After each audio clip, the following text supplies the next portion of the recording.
Testing, testing, 1 2 1 2. Testing the audio, 1 2 1 2. Testing to make sure. Yeah, I see the rings around my avatar are virtually spread apart, which means that my audio should be good.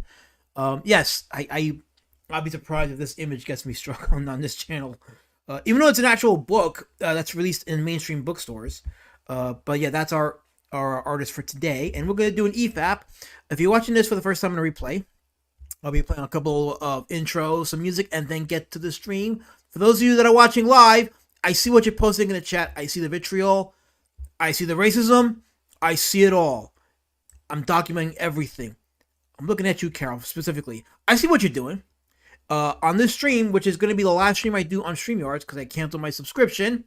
More on that in a minute. Well, in a few minutes, actually. But I'm watching the vitriol in chat. I'm watching the poison in the chat. I see you all. You stole my heart, you intercepted it. Now you're gone, have to accept it. Did I meet your mom too soon? Or did I do what I always do? Yeah, we made it to the 50, and then you kissed me.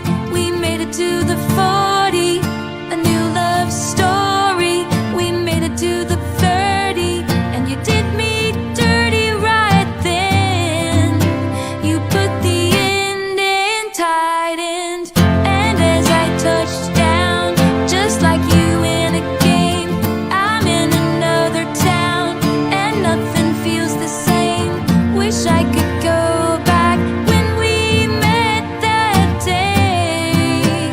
Oh, whoa, and throw a flag on the play.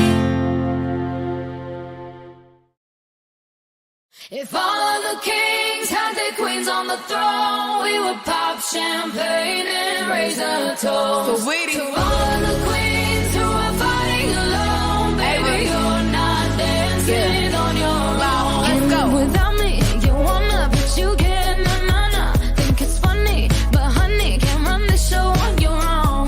I can feel my body shake. There's only so much I can take. I'll show you how a real queen behaves. No damsel in distress, don't need to save me. Once I stop breathing fire, you can't tame me. And you might think I'm weak without a sword, but if I had one, it'd be bigger than yours. If all of the kings had their queens on the throne, we would pop champagne and raise a toast to all of the queens who are fighting alone. Baby, you're not dancing on your own. She's the queen and I'm just lucky to get close to the throne. I'm not worthy, but she's taking me home. Yeah. No damsel in distress, don't need to save her. She's a goddess, I would never try to change her. She knows she got my world inside of her palm, but she can have whatever she wants. All of the kings had their queens on the throne. We would pop champagne and raise a toast to all of the queens who are fighting alone. Baby, you're not dancing on your own.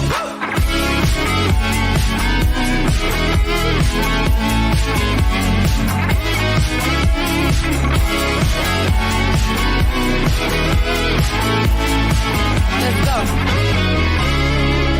I'm a queen, I'm a boss, I'm a brat. Hella independent, I get this, I get that. Shout out to the girls from the burp to the trap. I don't need a man for shit, put myself on the map. Oh, and they thought I was done. I ain't even hit my peak and I'm still on the run. I'm like Lolo on the laptop, I'm running the track. Only time I see an L's in a luxury tax. And my whole team when they post a pic just because they're like, oh, she chillin'. $1,000,000 deals and my lipstick still it. I need acrylic nails, I don't need no critics. So witty gon' glow, so witty gon' shine. Circle full of tens, I don't see no nines. My name on they lips, my name on they mind. How I take it from the block to the Hollywood sign.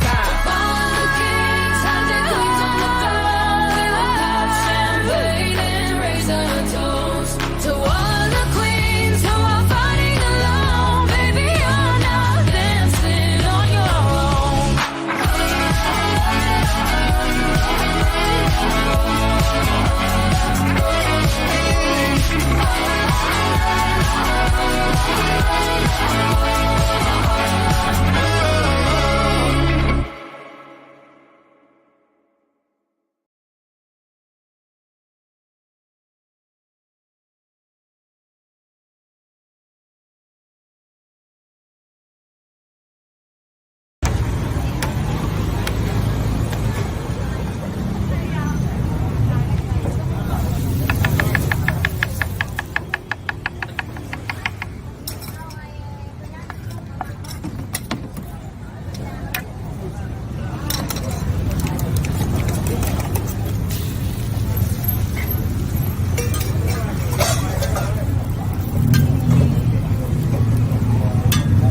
love the ASMR. I love the ASMR in this one.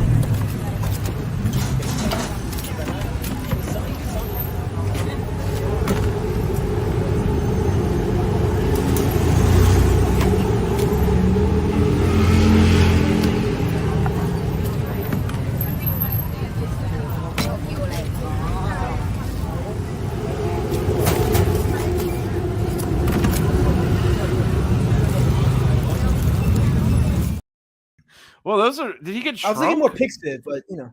Dude, I got questions. Whoa, what is going on here? Okay, yeah. Wow. It's like That actually looks pretty cool. I'm not gonna lie. That's right. Listen to my good friend Wiggle. He saw a page from the book and he actually liked it. He thinks the artwork is pretty good. You're gonna be satisfied if you're a backer of Beast Citizen Road Warrior Drake on roadwarriordrake.com. My good friend Wiggle says it's good. Therefore, it is good, and you should like it too. So, go for it. It looks like a cool Disney character. Road Warrior Drake.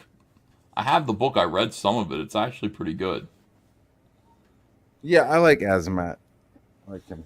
Yeah, I like him as a person. I wasn't sure about his comics, but his comics are really good. They're fun to read. Yeah, they're pretty funny. You want more Adventures of the Street Champion? Check out roadwarriordrake.com. You know you want to.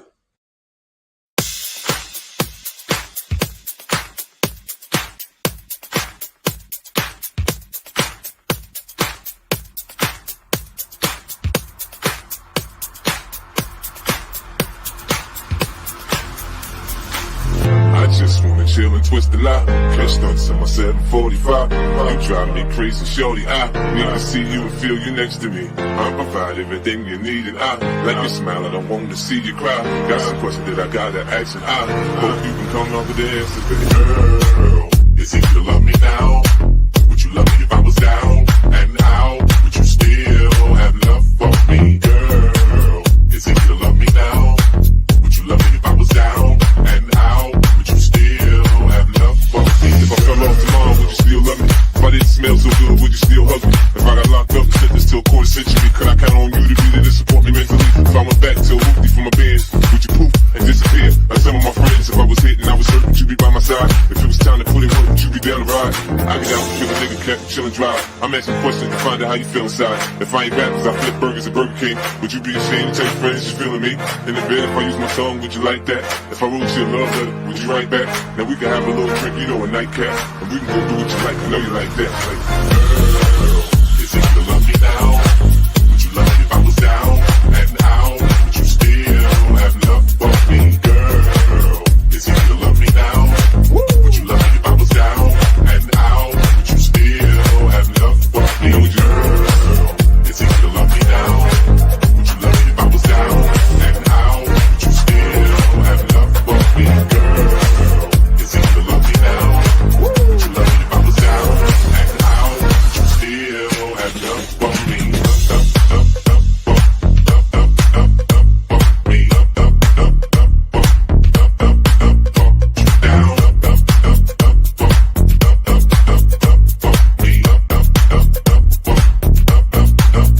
And thank you, Mr. Duckman. Okay, that's it. That's strike three. Shoot! Behind the fire and smoke, a beautiful city now, a war zone, fighting in streets, no time to joke.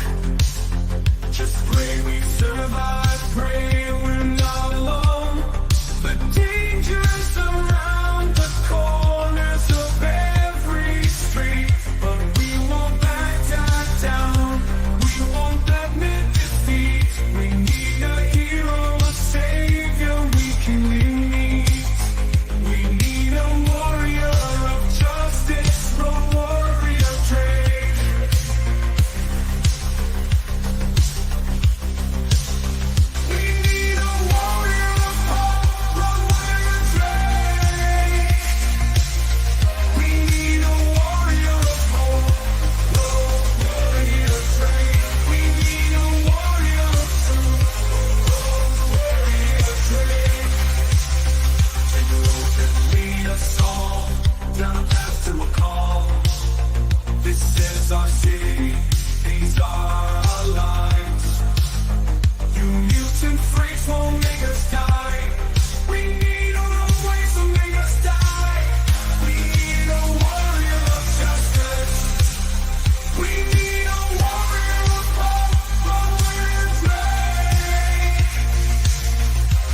love you so. I'll be unhappy, I'll let you go.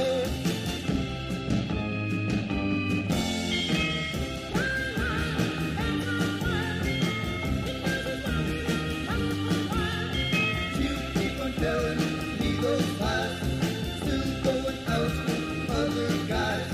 There'll come a day I'll be gone. Take my advice, won't be long. When that day comes, won't be mad. Be with you, but I'll still be sad. In spite of your cheating, still love you so. I'll be unhappy, I'll let you go.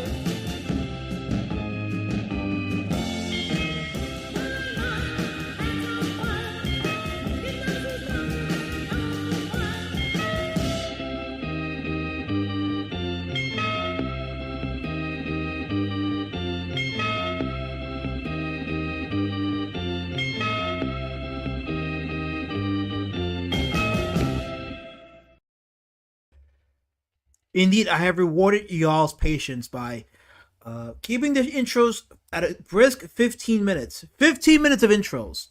That's better than the 30 minutes you get on the other channels. Right? I think so. By the way, this jerk right here, he violated protocol. You want to know what he did to me the other day? 2 days ago, actually. He sent me a British night letter. See, here in the West, when you get night letters from overseas, it's understandable that it's at a different time of the day. So a night letter to us would be a British day letter. But no, this jerk sends me a night letter on his night, which becomes my day letter, which doesn't exist. All for him to call me a lispy Puerto Rican. I am not Puerto Rican, Jabba, so fuck off. I hope you have a nice life. I never want to talk to you again. Ever. Ever. But KSS, my good friend KSS, is in the chat, dropping links and comments. Weird comments, but still, they're comments, and I'm all for it. Critical score on Rotten Tomatoes gave Joker 2 a 33% rotten rating. Why are they all birthday party clouds? Well, that's funny you mentioned something that Richard C. Meyer said, because we're going to be EFAPing later on a video by Comics by Perch, who your boy Zach watches. But what's funny is that video doesn't have... That video has some content that Richard C. Meyer wouldn't really like, because it kind of puts him on the spot too. But I don't know why they're all birthday party clowns. I maybe the movie really is bad. Could that be it? Could that be that the movies are bad? I'm sorry. Bancroft wants to put me in my plate. He says that his intros are 5 minutes. I'm sorry. I will strive to be better. I will strive to be better. I will be a better man. I'll be a better beaner by tomorrow. I'll be a better moistback by tomorrow. Tomorrow, though. But today, let me fail. Let me just continue to fall into the cracks today. I'm allowed. Bravo Elasmat. You had 13 viewers before the 15-minute intro. You now have 11. I'm back up to 12 now. Now I have 12. So it's coming back. And people are driving home from work. And some probably didn't get the notification that I came on live. That's how it rolls here. But thank you for the update, Kansas. I appreciate it. And by the way, I know about the low views. Trust me. This content doesn't really get the 60 to 80 live viewers that the other streams get because, well, you know it and I know it. Our community is mostly people that want to see a shit show. And look, I enjoy an occasional shit show. Trust me, I do. I'm not going to pretend that we don't, I don't enjoy it. And that it's not something that we, consume or want to consume, but it's not something that I personally want to do.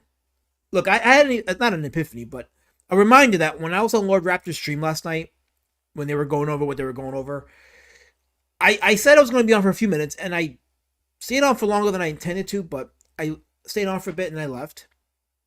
And during the time, I'm like, I don't really like doing this. Like I said, I'm not a YouTuber, and I don't really want to enmesh myself in this parasocial nature of our community. And that'll come up at some point later during this stream, because as we EFAP the video that in question, after we talk about Art Spiegelman, you're going to hear me talk about the whole parasocial nature of our community and why it really hasn't been a good thing. But quickly, shout out to the chat. Henry Thrune. I saw Henry Thrune on his way home from work. Shout out to you, Henry Thrune. Welcome. Appreciate you being here. And of course, Lady Shadow Band, my biggest cheerleader. She's checking the stream out. Billy Parmax. Hail, Billy. How are you? Praetor7. How's it going, Praetor? Good seeing you here. Thanks for stopping by. Everybody loves Cthulhu. One of the regulars on this channel for years. For years. It's always good seeing him here. So, hail to you, my friend. Oh, no. And, of course, my harasser, Carol. Throwing tables. JAV Styler is in the chat. Hail, JAV. Welcome. Glad to see you here. Lorenzo Sleestack. It's good seeing you here, too, my friend. Thanks for stopping by. Thanks for being here. Hopefully, you guys can contribute. And your contributions help make the streams, too. So, don't think I won't read the chat. I will absolutely read the effing chat. Because I'm not going to ignore the chat. I don't do that. Oh, Bangos is enjoying the song. Yeah, I love the song, too. That's why I have it on my queue here. But yeah, today, this stream is going to be the last stream on my StreamYards. Because I canceled my StreamYards account. So next week, I'll probably be doing the Streamlabs thing. So I'll see how that goes with it. Streamlabs offers a much cheaper monthly subscription price than StreamYards. So, I'm looking forward to the new setup. So I'll have to migrate my intros and all that stuff over to the Streamlabs. That's going to be fun. But I'll probably have some new intros in store too. So some of the old intros will probably be retired after the stream. New day, new beginning, new season. It's all about the new season. Old Dirty Fatties. I have disputed that lisp accusation. I'm not lispy. I don't lisp. And I'm certainly not Puerto Rican. That was like a double dagger to my back. Puerto Rican. You can't tell what I am. By the way, shout out to the Puerto Ricans. On behalf of the Mexicans. Salud. And what have you. Bancroft, says Cat says, was dancing to the music like he was dancing with John Travolta in Pulp Fiction. Oh, he was a guy. Oh, so he was that guy. Yikes. I'm in the mood to see a shit show. That's why I'm here. So no, this won't be a shit show per se. This is not a shit show. Now, as I said before, in my oh, wait a second. Oh, wait a minute. You meant no. Oh, you see my show is shit. You say that my show is shit. Well, maybe it is. I guess some people just get bored with it, but hey, I got some good people in the chat. I got a good crowd. Listen, I'd rather have the crowd that I have, and if it grows, great. I'm all for growth. I'm definitely all for growth. I'll let you make of that information as you will. Praetor 7 says, I'm in a parasocial relationship with my wife. I'm just gonna leave that one alone. That's I guess that's how most people feel. Oh no, what do you want? What do you want, Carol? What do you want? I don't just. Oh wait, because I give a shit show. Is that why, Carol? Is that why?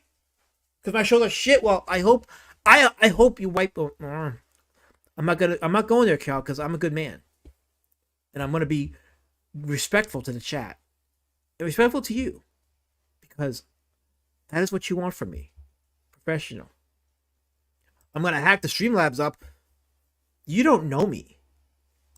You don't know my my strengths and my weaknesses, Carol. You think you know, but you don't.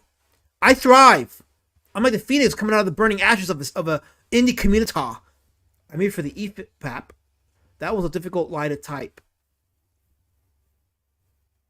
I applaud you for the effort, Cat says. I really do. I'm glad you had that effort. It's strength to do what we said we can't do. Praetor says, bow to you, my friend. Bow to you.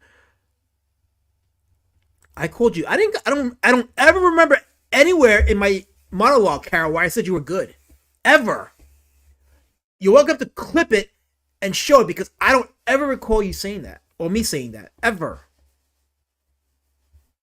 I don't think I did anyway. No, I know I did it. And if you show it, it's probably AI. So I will, I'll have you fact checked for that. Totally. I probably will. Well, how can I say this? You guys think I'll get in trouble with the thumbnail? I try to cover up. It's so stupid that I have to do this, because it's an actual book that's available in bookstores. You can find it in Barnes and Noble. You can find it in any bookstore at Amazon. But with YouTube the way it is, it will see a particular image and strike it for, certain wrongthink. So I had to cover it with the indie comic outlier title. Trying to be clever and shit. And I didn't even write Art Spiegelman's name on there because it's already on there. So I'm just wondering if the gods at this channel will strike it for that. I don't think it will. But you never know with these people. You get in trouble from other streams because I put on an avatar of a certain mustache man. He's a historical figure. How is it? He's a historical figure. He was a real man. And I'm sure he ate pizza too. So why would that be wrong? Why is that somehow a wrong thing to put an image of a historical man? I don't know. People are weird. What can I tell you? It's Halloween time. What's your top 3 must-watch Halloween movies? Well, to me, KSS, since you're asking, you can't have a Halloween marathon without Universal monster movies. So I always say Frankenstein, and double it with Bride of Frankenstein. Watch those 2 back to back. I count it as one movie, so there's that. 2 years ago, the first Halloween that I spent post my wife passing away, I watched for the first time in years the Phantom of the Opera with Lon Chaney. Really enjoyed it. It's a great movie to watch at night. So there's that.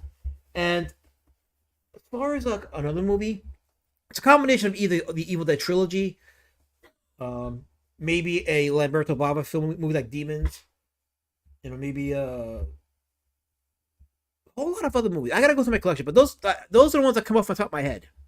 So I have my pick of the litter. Maybe even Reanimator. Old Dirty Fatty says Mouse, or the Art Spiegelman book in question on the thumbnail, was listed as one of the most important books of the 20th century. And one of the lessons we're going to learn here, Old Dirty Fatty, regarding Mouse and Spiegelman's art in general, is he took a simplistic art style and made it's one of the most influential books in our time. One of the most successful, well-known books in our time.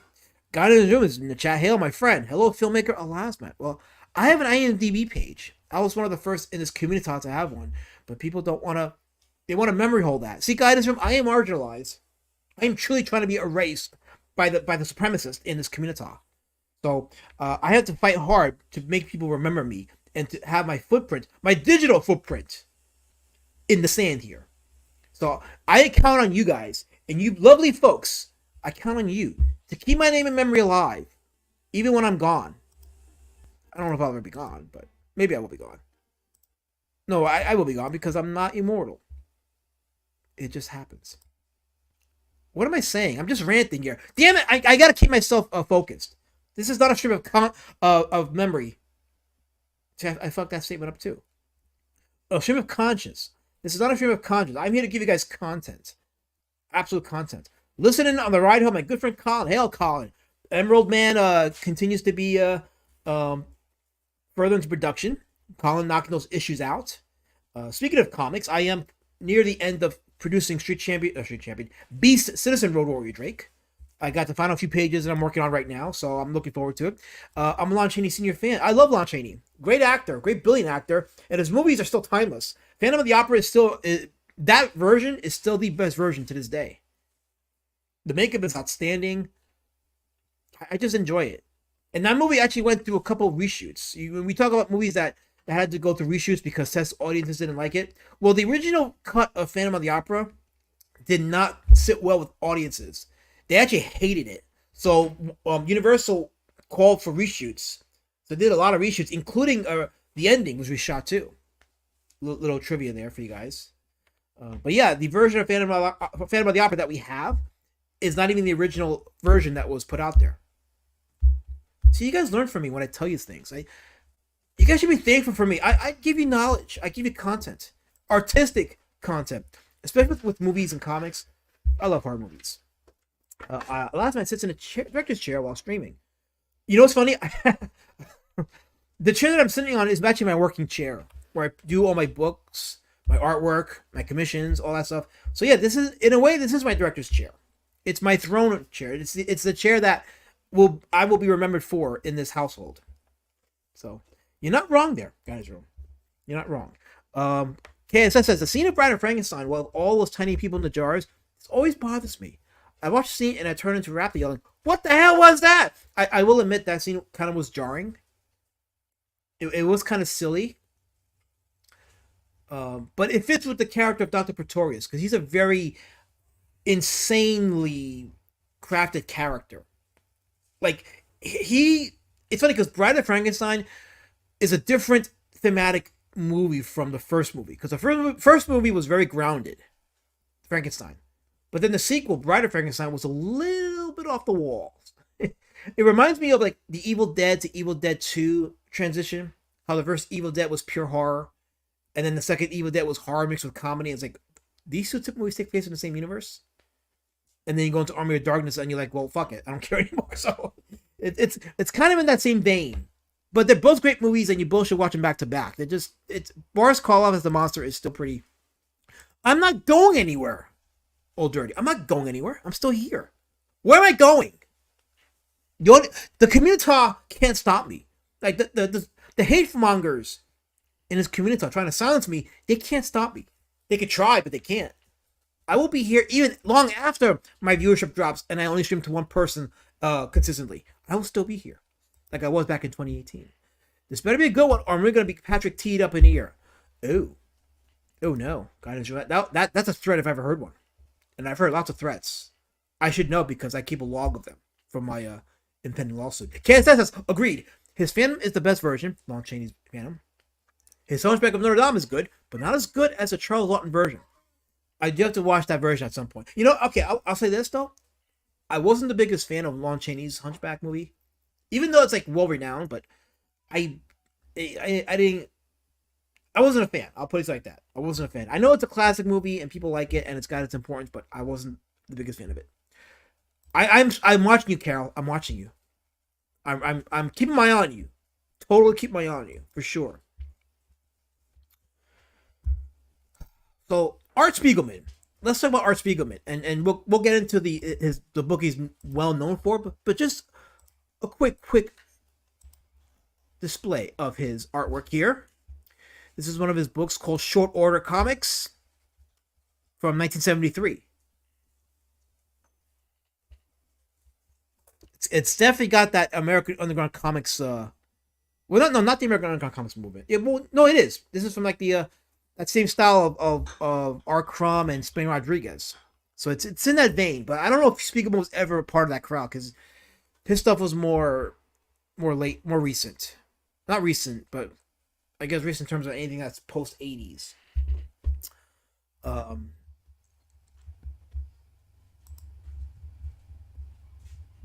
But he was part of the comics anthology of Raw, and I think we talked about Raw before. Raw was the comics anthology magazine that R. Crumb was a part of.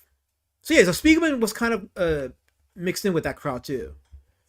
So yeah, he was part of that underground comics movement as well. So maybe I should have put that underground comics tag in the thumbnail because I totally forgot he was a part of that. And the last Indie Comic Outlier stream we talked about who did we talk about last stream? You gotta forgive my memory because my memory's been. So one thing I found out about myself when I became a widower was that the trauma that happened because of that caused me to lose my ability to retain some information. So I forget little things like who I streamed about last week. So I always have to go back and look at the streams of last week just to see who I talked about so I can keep current. But it was Benjamin Mara. Yeah, it was Benjamin Mara. So not Benjamin Mara. Was it Benjamin Mara? No, it wasn't Benjamin Mara. Maybe it was Benjamin Mara. Okay, yeah, it was Benjamin Mara. Okay, yeah. So he was the last guy we spoke about. But who was it that was part of the American Underground Comics movement? The last guy we did. Who was it? It was I gotta back up. Okay, Gilbert Shelton. That's who it was. Gilbert Shelton. So he was the first one, and it was gonna be like a consistent series, but I deviated a bit. But he was the first one we spoke about that was part of the American Underground Comics movement. So Art Spiegelman is the second one. I should have probably put that in the thumbnail and the title, but just to keep it consistent. But you guys can always go back and watch this contextually. As I mentioned, the American Underground Comics movement. Let's see. Dark Gibbs in the chat. He goes, "What's up, peeps? Driving home from work. Entertain me." I will. I think I will. KSS says that's his art. It's very Art Crumb like. The waitress probably has hairy legs. You know what's funny? I looked at that and I was like, yeah, she's probably got them thick thighs. Not thick thighs, and thick calves. Because Arkham does thick thighs, but he also does thick calves too. So, but yeah, there's that intermingling of influence. So Spiegelman was definitely contemporaries with. Let me say it correctly. Contemporaries.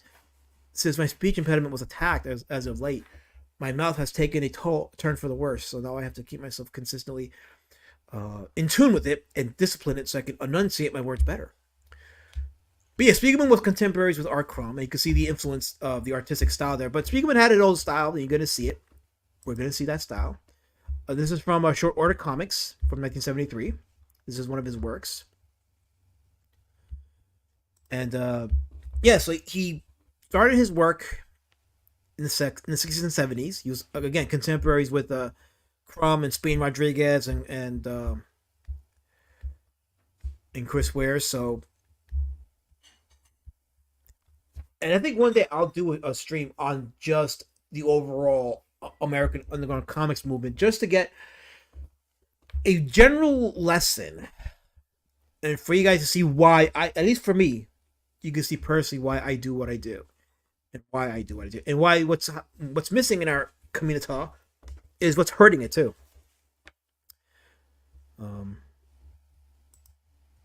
Here's an example of his other stuff here. This is Art Spiegelman's original stories, now shown in a new light.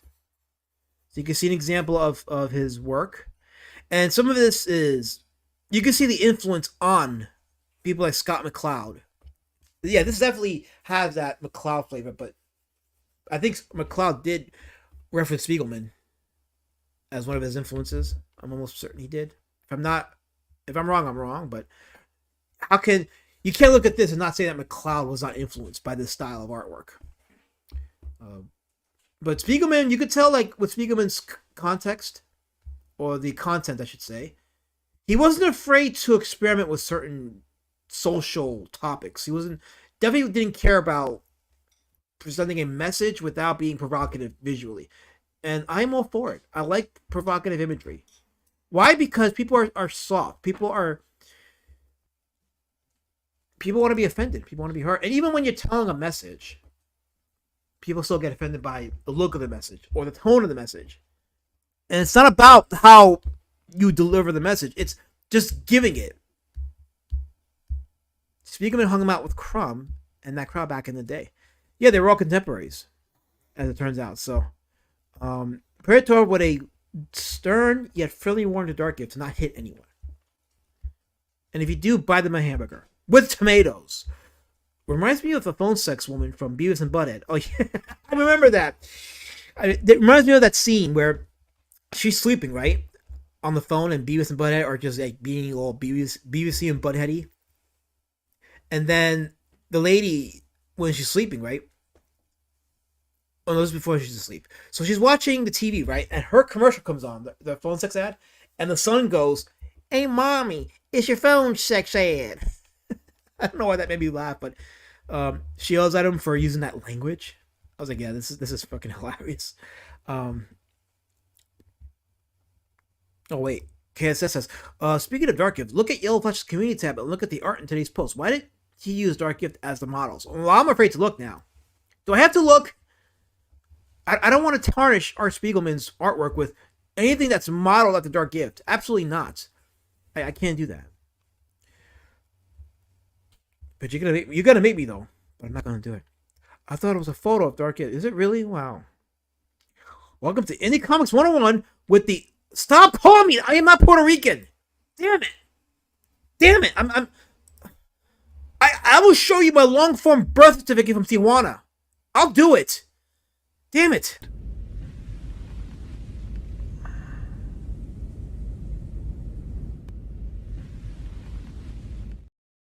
Sorry, I needed a palate cleanser. I'm allowed to have that. Look at it. Dark Gift wants entertainment. Entertain him. No, now I'm not going to do it.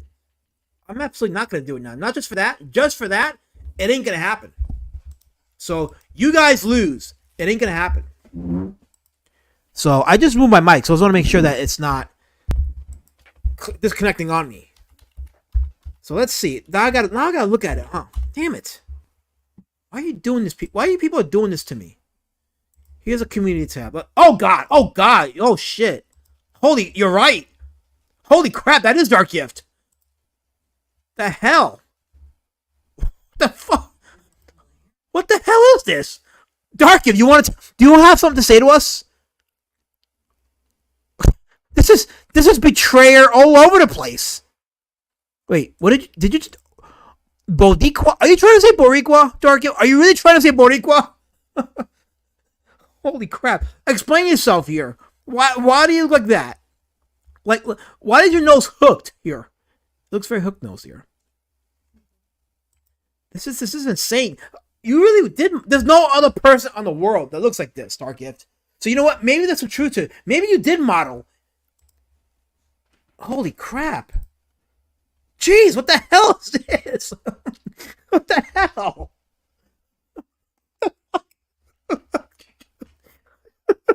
What the hell? Hold on. I gotta make this larger. That's your fucking face! Holy fuck, that is Dark Gift! That's the exact face he made when he put the tomatoes to the side when he was eating his hamburger. He made that same exact fucking face. Wow. He's not your attorney. After this, I'm gonna need an attorney. No. Oh, I see what you did there. So now you ain't telling, huh? Well, you know what? We can infer now because you're not gonna tell. It is a spitting image, Michael. It's absolutely a spitting image. Wow. More Jewier D. That's why I mentioned the hook nose. Yeah, exactly. Oh, wait, did I say hook nose? You know what's funny is that it kind of coincides with this. See, it all ties in together. See how I do this, guys? You see how I tie it all together? Isn't it awesome? Content. I'm funny. I can do that. It is the same person. Wow, I can't believe I'm agreeing with Carol Color. Why am I agreeing with Carol? This shit is fucked. I can't be agreeing with her on anything.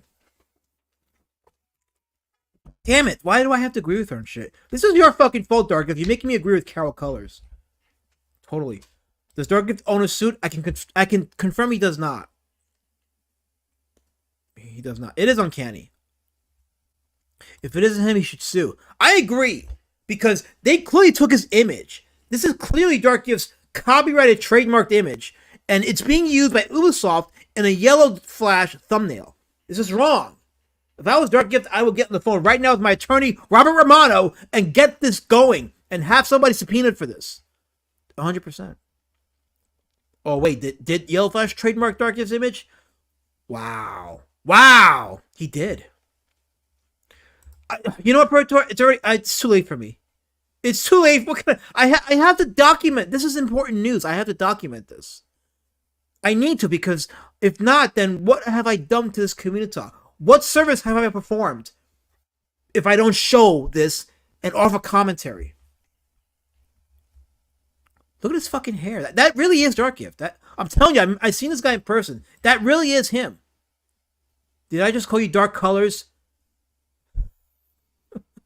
I did. Yes, your name is Dark Colors. Absolutely. I can vouch for that. That sounds like a Carol alt. No, this is Carol. This is the real Carol. Unless there's another account that I wasn't looking. Although I think I'm pretty good at spotting people in the chat. Alazat will be the next J Dollar. Why, for showing Dark Gift's image? Well, I guess in fairness, that should get me shown, because who wants to see this? This is Yellow Flash owns 60% of Darkest image. Dillard has the other 40%. Oh, that was the deal that was made over the Christmas tree from 2 years ago. So Dark Gift gave Dillard a Christmas tree, and in exchange, he sold his image and soul. Wow. Carol doesn't like that name. Well, now I'm going to call you that. For every table you throw at me, I'm calling you that name. See, look, Guidance Room has other alternatives. Carol Gift, Carol Raptor G. Ooh, Carol Raptor Jesus. Holy fuck. Holy shit. Carol Raptor Jesus. Ouch. Carol Raptor Jesus. After Lord Raptor Jesus and Hen had a child together, now we have Carol Raptor Jesus. This is falling apart. This community is falling apart. A Guidance Room says everyone will have alts now like Raptor does. You know what's funny, Guidance Room? I was defending the community of Raptors in Lord Raptor stream the other day, and I got timed out by, of all people, Perth Comics, that faggot. He timed me out just because I was defending the Raptors. I'm an advocate for the Raptors. So yes, Lord Raptor wants to be the only one. That's why I call him Dinklage Raptor. Lord Dinklage Raptor, because just like Peter Dinklage, who only wants to work for the dwarves for himself and himself only, Lord Raptor wants to be the only Raptor in this community. Well, I'm not going to allow it. If you're a Raptor, you have a safe haven with me. I will protect you and your right to speak and to announce your comings. So, Billy Parmack says, Carol GTSY. What does GTSY mean? I'm stupid. I need someone to spell that out for me. I hear LRJ isn't sending Hen the super chat money for diapers for their baby. Oh, he's a deadbeat now. Deadbeat dad. Wow. Fucking A. He wants to be the only Raptor, and now he can't even take care of his only child. This is a fucking mess. Lady shout out been singing on that one. I heard someone pretend. I had someone pretend to be me once. It was that guy. Whew. Well, I'm gonna leave that one alone because I can't. Michael Bancroft says, my wife just walked in and said, that looks like the Dark Gift Man. The Dark Gift Man. Oh my god. This real I guess I should see. This is why you guys who stream, not naming names, Wiggle LRJ, you always pay attention to the chat. Because had I not, I wouldn't be showing this and turning this into content. And look, the chat loves it. LRJ might be one of those self-loathing Raptors. Sad times. Well, he needs an intervention, and I'm going to be there. I'll be the one to give him an intervention. Because he needs it. Sorry, LRJ, but you have a cult of Raptors now. They're not a cult of Raptors. They're a community of Raptors. And I am their advocate. All Raptors are welcome in my streams. In my chat. Come and enjoy the community here. If you are a Raptor, whether you're born a Raptor or identify as one, you are welcome here. You will not be timed out here. We welcome all the Raptors. Carol says, what's up? That's very passive aggressive too. That's horrible, Carol. Ouch. I'm just colored in this community. Stop picking on me. Let's see here. Deadbeats are the worst. Shame on LR. Yeah, shame on him. Take care of your child. Hen didn't ask to be put in this position, LRJ. Be a man. Step up. Or something. I don't know. Darkin says, Lord Raptor dead. Oof. I won't go that far. Oh, look. It's a rare appearance by my producer, El Cid. Holy crap. I haven't seen him in a minute. El Cid says, what the F are you CG homos talking about? Mouse. For that shit's way too cool for you pillow biters. See, that's why we're talking about El Cid, because this stream, which by the way, I post a link to my streams over at the Discord every week, and none of you come and watch it. We talk about this because it is too cool for CG, because as I've been saying on these streams for the last few months, CG's lost its way.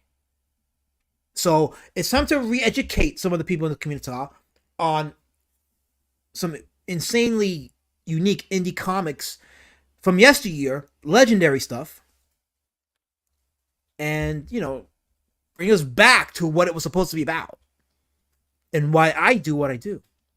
But LC, shout out to my producer, LC. Clout Raptor, geez, hello, Clout Raptor.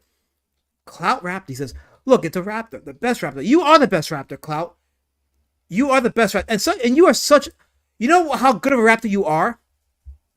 Do you know how good of a Raptor you are? You are the best Raptor. So best you are, Clout Raptor. If I can get my freaking YouTube to work, I'm going to give you a wrench. There you go. You are now a mod, Clout Raptor. You have a wrench in my channel, Clout Raptor. You are the best Raptor, and you will lead the Raptors to a beautiful, sunny plain. So hail to you, Clout Raptor. LRJ is denying the child. Ouch. Damn it. Damn it, LRJ. Come on. You're making us men look bad. Well, I'm not a Raptor, so... But still, I'm an advocate for the Raptors. Lorenzo says, hail. Hail to you, Lorenzo. Hail to Billy Powermax, who's hailing people. She's giving the hails out. That's right. Lady Shout Out Band says, don't forget to hit that like button.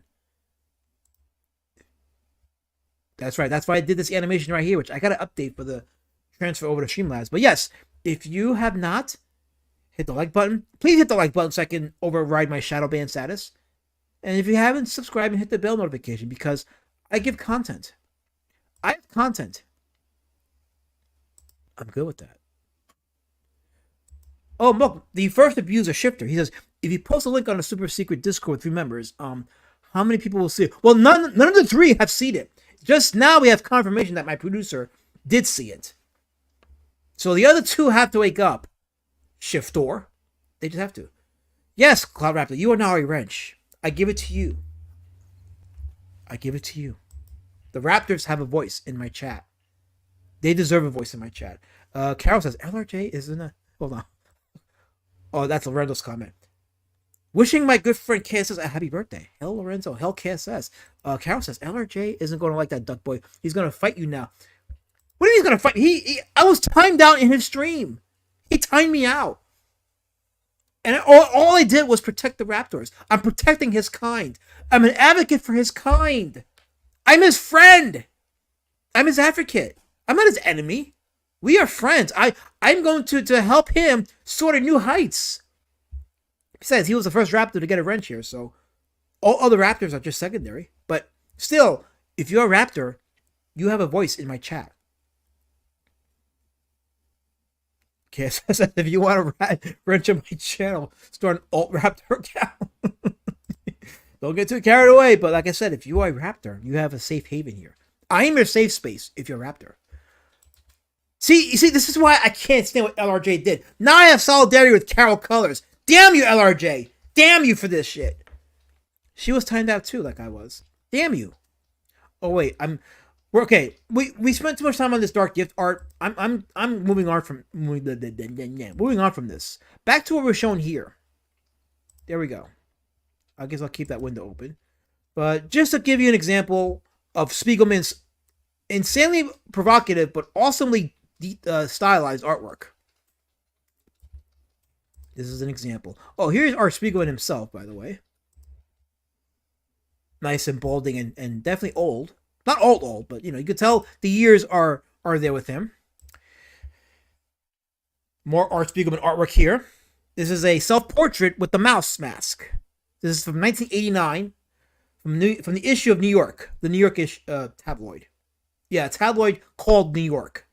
This was from that 1989 issue. So, let's see here. Lord Raptor, Antichrist. Wow, they're really coming through, huh? The end is nigh.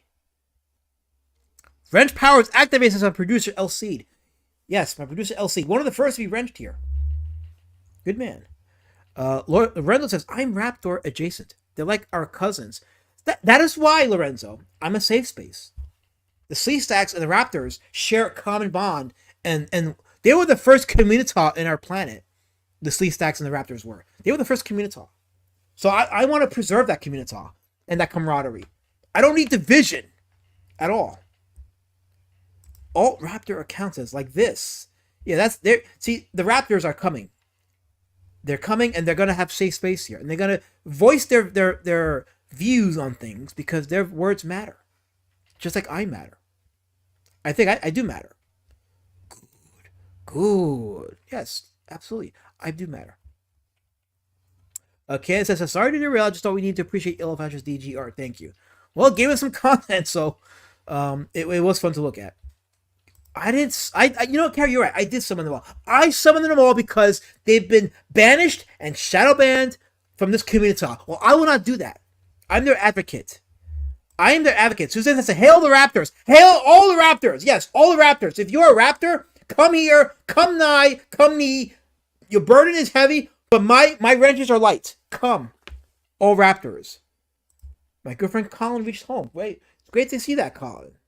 Glad to know you home safe. Lorenzo says, hail. Hail to the Raptors. All the Raptors. They deserve a safe space here. So, this is an example of Spiegelman's art from 1989. We go down further. And we're going to go into his penultimate book. But I just wanted to show you a little bit of his other stuff. Because more people will know him for Mouse. But here's other stuff here. Here's from the left. The East Village. Other. This is the other. And on the right is the BG Funny's number seven from 1972. So the others from 1969. This actually has a very Von Bodie style to it. The one on the left definitely has that style to it. Oh wait, that's got some stuff. That's got some very tasty, not tasty, very choice artwork. I shouldn't be showing it because you know how YouTube is with artwork with that is not considered PG. So let me go that. Oh, Fabulous Raptor. Hail, Fabulous Raptor. The Fabulous Elasma and his fabulous chat. Hail to you, my friend. Hail to the Raptors. You are safe here. I give you haven. I give you asylum here. Feel free to comment and interact with our community. We are a beautiful people, so feel free to interact with us. Carol says, is this an unsanctioned Raptor section? Let me see it again. Is this another unsanctioned Raptor sanctuary? You could be brought up on trial. No, I am sanctioned, Carol. I am sanctioned. I'm absolutely sanctioned. I have sanctionary. So you can't tell me no. I'm absolutely sanctioned 100%. So all Raptors can come here because I have sanctionary status here. You guys are safe here. 100% safe. JAV Stylus says, since this is an animal-friendly channel, I will bring my avatar here later. Bring it all. Bring it all, JAV. Because we will protect the Raptors and all other people that are being marginalized in other chats in our community. Was Spiegelman in Germany during the war?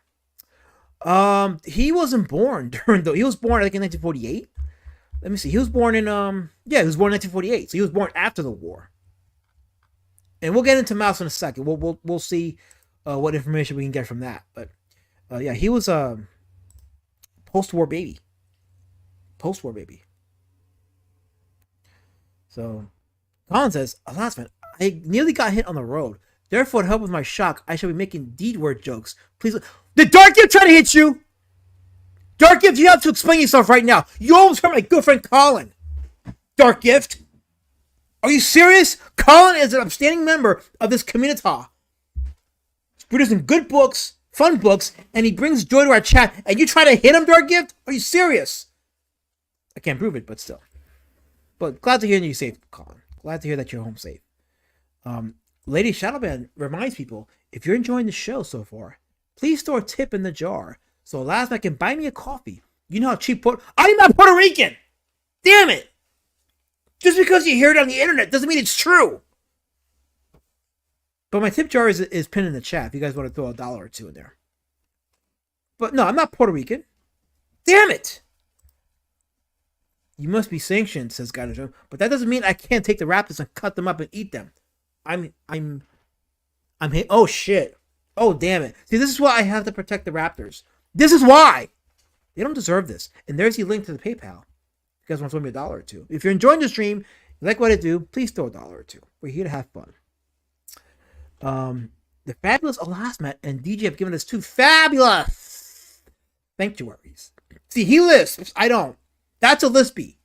But all lispies are welcome in my community. Thank you, says Colin. I was quite... I'm frightened for you, too. Dark Gift is a menace. And you didn't deserve that. Excuse me. Oh, boy. Look who's... Yeah, why did you try to hit my good friend Colin, Dark Gift? Why did you do that? I was typing in chat while driving and Colin got in the... Oh, so it's his fault. The victim shaming. There you go, Dark Gift. Dark Gift victim shaming. Like Lord Raptor says. The betrayal. There's the betrayal. Colin says, Dark Gift, you shouldn't be trying to merge in a freaking ramp. Yeah, he does that. He does these unorthodox driving stuff. But thank you for sharing with us, Colin, because now we know the extent of his crimes. Oh, boy. Speaking of crimes, as we further continue on with Spiegelman's artwork here, this is from Pop Goes to Papa, or The Vengeance of Dr. Speck from 1971. This is from Real Pulp Comics #1.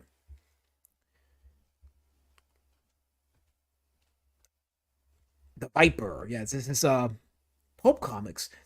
See, Pulp Comics, there's still an audience for Pulp Comics.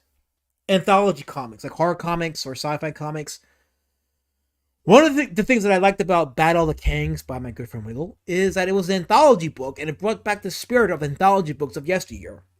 Like with these EC comics, or even like the early Marvel comics, like the Tales of Suspense, Tales to Astonish. Those are the early Marvel anthology books that brought us characters like Doctor Strange and Iron Man and Incredible Hulk. And here are Spiegelman tried his hand in pulp style comics.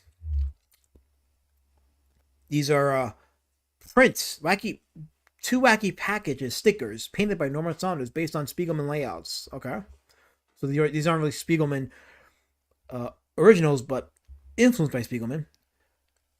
Here's a 3-page mouse story appearing in Funny Animals. So here's Spiegelman using animals to portray the events of the war. And you can see how this style, how R. Crumb used it to his strength in the stories he told. Well, Spiegelman uses it to tell different kinds of stories. And this is from Hell Planet, from Short Order Comics number 1, 1972. Prisoner on the Hell Planet.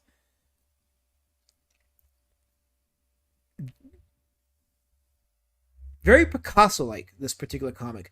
So he experiments with different styles with different books.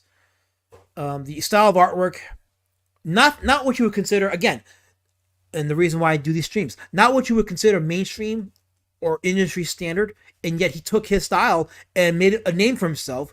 Why? Because, as I stated before in previous streams, you can talk about good artwork all you want, but if the artwork doesn't service the story, your book ain't going to have any legacy. Your art has to service the story for it to have any kind of legacy and the status of timelessness. This is why I like doing these streams, because I like to bring people to remembrance of that and why I do what I do. Collins says Hulk was introduced in his own run of Incredible Hulk. He was only briefly in Tales to Astonish. He had his own strips. Not strips, his own books. But some of his stories were seen in Tales to Astonish. So, while he was introduced earlier on in his own books, but Doctor Strange and Iron Man were introduced in Tales to Astonish. And, Amazing Fantasies? Was Amazing Fantasies what gave us Iron Man, I believe? And Tales to Astonish gave us Doctor Strange. By the way, little derail side note, but Marvel's is going to be redesigning Spider-Man.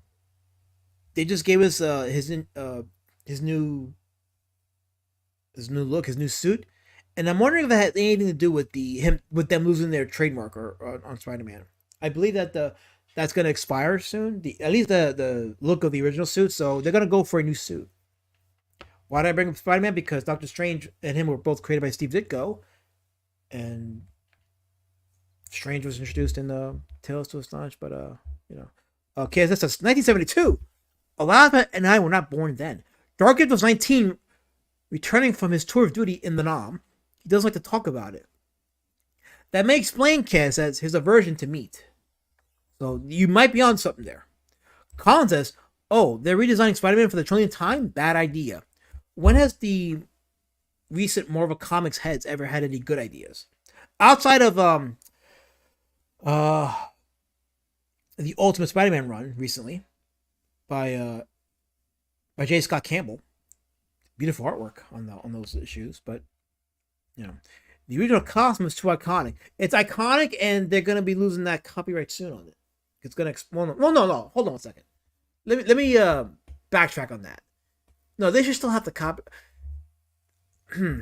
There's a whole, from what I understand, there's a whole copyright issue between them and the estate of Ditko. I believe it was resolved, but I think they're trying to move away from the design because it's the royalties. That's what it is. It's the royalties. Not that they're losing the trademark or the copyright. It's the royalties they have to pay to keep using it. So if they deviate at least 25% of it, they don't got to pay any royalties on it. That's why they're going balls to the wall with their new designs, which I saw it. It looks like shit. It looks like absolute shit. KSS says, I thought Marvel wanted a deal. They worked. Yeah, they did. They did work a deal, and I think they still owe them royalties for it, though.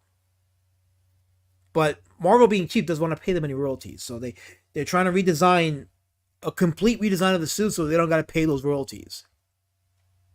So there you go. Collins, I shared to the chat because I haven't seen it yet. Oh, you mean the design? Okay, let me do a quick derail then, because Colin asked for it. Let me see if I can find it here. As we go back to Spiegelman, but let's see here. Here we go. Was that it? No, that was from 4 months ago. The article that I got was from like 2-3 days ago.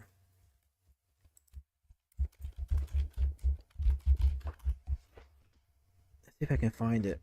If I can't find it, I'm gonna give myself a few seconds to find it. But if I can't find it, then here we go. Is this it? Yes, here we go. Oh, this is from Marvel.com. So this is directly from Marvel themselves. So this is official. So he's donning his new suit from Amazing Spider-Man 61. There you go, folks. There you go. That's gonna be the new Spider-Man suit. Oh crap. I mean, look, I don't mind the colors. Actually, you know what? Yeah, I don't particularly mind it, but it looks weird. It definitely doesn't say Spider-Man.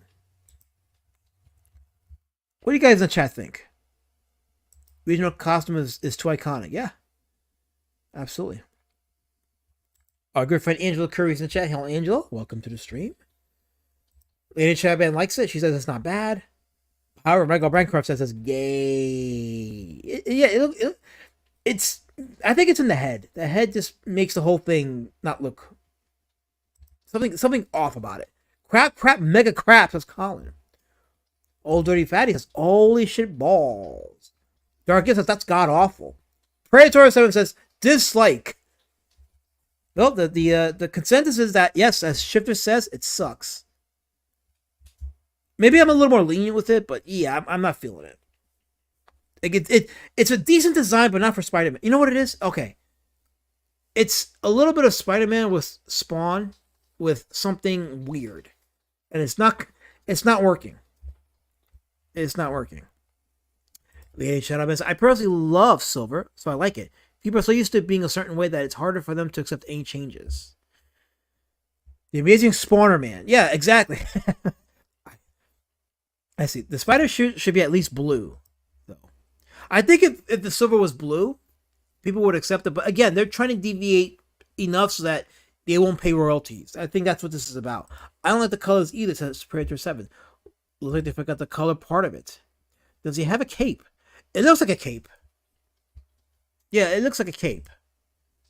No, it's not a cape. It's a partial. This is weird. Wait, it's a partial cape? That looks like a partial cape. That's kind of weird. Yeah, I don't know how I feel about that. That's actually kind of meh. No, I'm not feeling it. Why not just use the black suit again? He's not with MJ anymore anyways. He should be able to wear it. Yeah, they split them up, didn't they? That's just, yeah, Spider-Man sucks. You know what? I don't even know why we're talking about this. It's making me pissed off. What the F is that color, says Shifter. It's a scarf. Oh. Maybe he's cold. Yeah, the Spider Queer. Oh no. That's his spider suit? That's a spider scarf. Yeah, that's, I guess. I hate it. It's more than 25% different. I predicted there was going to be another black Spider-Man suit that became Venom. What the F? A collar? Fabulous Raptor says, it looks like a fabulous scarf. I love it. Fabulous. You know, I deviated the stream for this. Screw that. Let's give it to Art Spiegelman. This is real art. Real creativity. Short Order Comics was one of the... we just showed Short Order Comics here. Let's just review quickly what Short Order Comics is. Zippertunes and Wired Melodies featuring Skeeter Grant's Skinless Perkins, a Spiegelman cartoon inspired by small-sized Tijuana Bible. Ooh, Tijuana Bibles. Let me know in the chat if you ever read a Tijuana Bible. I read a few of those. Yeah, they're pretty scandalous. Sex comics. I've come across a few of those back when I was in high school. They appeared in San Francisco comic book companies in 1972, Zippertunes and More Melodies. A year later, this story was reprinted in Short Order Comics #1, 1972, an underground comic edited by Spiegelman, Justin Green, and Bill Griffith. Wait, so did he draw this? Or did he just edit it? Let me see. No, he drew this. Okay. He just edited it too. He later drew this. Okay, this is regarding an incident. The distorted style, high contrast, and shadow effects in the comic were inspired by the 20th century woodcut artist Franz Massariel and Lynn Ward. Oh yeah, exactly. Okay, so yes, that's exactly what it is. So this reminds me of Lynn Ward. And Lynn Ward, I already talked about Lynn Ward in an earlier Indie Comic Outlier stream. That's exactly what it reminds me of. Yeah, I said Picasso, but I'm like, no, there's somebody else that this reminds me of. It's Lynn Ward. This looks exactly like a woodcut. So see how it all connects, right, ladies and gentlemen? How these Indie Comic Outliers, they all connect. I mentioned for Spiegelman, he was contemporaries with Chris Ware and R. Crumb, but he was inspired by Lynn Ward from like 1920s. It definitely has that Lynn Ward look to it. And here is a page from Short Order Comics number 2, a stream of consciousness depiction of loneliness and isolation.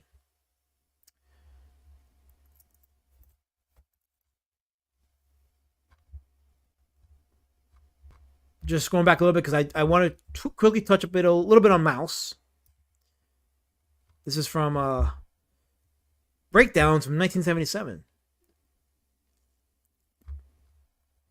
And then a little bit on Raw, the magazine that was magazine he worked on with R. Crumb. Two-Fisted Painters from 1980. This is from 1980. So he definitely experiments with various styles. A second Mouse appears in Raw. So Mouse began as a series of small stories in these magazines here before he turned it into a graphic novel. It was serialized in every issue of Raw. So there we go. This is from 1986. Mouse, A Survivor's Tale, My Father Bleeds History.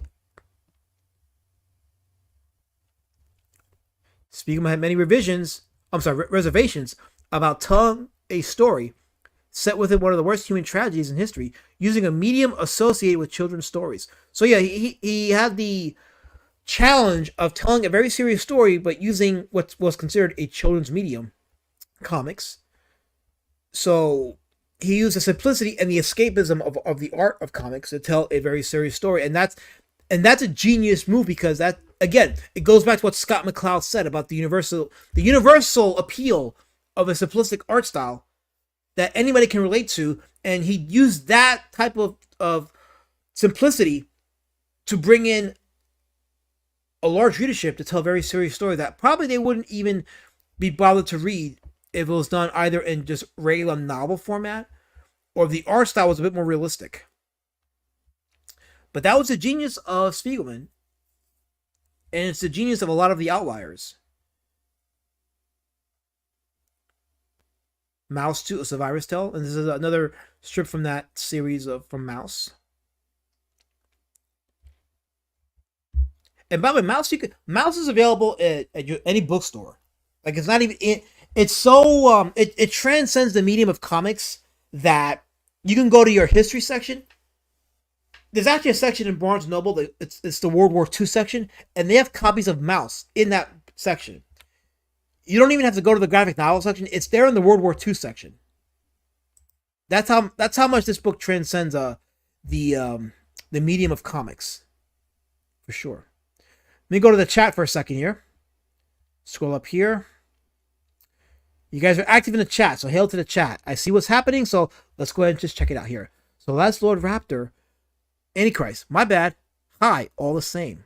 Hail to the Raptors. Yes. KXS dropping a link to Be Citizen Road Warrior Drake, the Second Chance campaign. I know most of you have already backed it, but if you're new and you haven't backed it, just go to that link, or you can go to roadwarriordrake.com and back it there. Prayer says, I have a confession to make. I've never read Mouse. Well, part of why I do these streams, Prayer for, is to bring new stuff to you guys, or not new stuff, but to bring awareness to some of these projects, to some of these creators. So if you haven't heard of them, it ain't about shaming you. It's about getting you to try new things and try to see what's out there and expand your love of the medium, your love of comics, your love of the art, your love of these creators that paved the way for what CG was supposed to be. At least what I thought it was supposed to be. So If you haven't read it, I'm hopeful that I've inspired you to try looking out for these news stories, not news stories, but well, they're new for you because you haven't heard of it and you haven't read it, or if you have heard of it and you haven't read it. But I like to think that I performed a service in helping expand your perspective on comics. That's why I do these streams. I don't know, says Fabulous Raptor to Angela Curry. I don't know why you don't like me, but I would appreciate that. It would be fabulous. I don't have a lisp. JAB Styler says, does it work for anyone? I switched back to the old one after a second. Switch what? Switch back what? Who? When? I guess I missed something. You'll have to refresh me on that one. But anyway, just going. I have to skip a few chats because if I read every single chat, I'm gonna be behind an hour. Colin is promoting his book Emerald Man. Check out the newest issue. Here's the link to Emerald Man. GlobalComics.com. Read it online, and follow Colin on Twitter. Colin has that very vibrant coloring for his characters, and I like his art style a lot. It's very vibrant, very escapist. If you're looking for fun books, I'm sure you're gonna love Emerald Man by Colin Lambie. Just go check it out and give him feedback. He's doing the Outlier thing where he posts his book online and he's building his following that way. Guided Dream says, I have another confession to make. I'm Dave Grohl. Oh. My condolences. KSS says to Angela Curry, I asked Elizabeth to show it earlier in the stream. You'll probably show it again, but it's on Flash's channel. Oh, you're talking about the artwork by Dark Gift? Is that what you're doing? You mean this right here? This abomination right here? We have to go back to this? KSS, do we have to? Do we have to go back to this? Seriously. Why do we need to do that? I already showed it. I already showed it. I don't know why. Wait, realistic? Realistic? I don't have a lisp. And you call me Puerto Rican. I'll never forgive you for that, Dory. You call me a Puerto Rican. I'll never forgive you for that. We are at war now. Just for you call me. By the way, hail to the Mexicans who are totally offended by this misidentifying of ethnicities. Ethnicities. Let me enunciate it better. But yeah, this is war. How dare you ever misidentify my ethnicity ever again?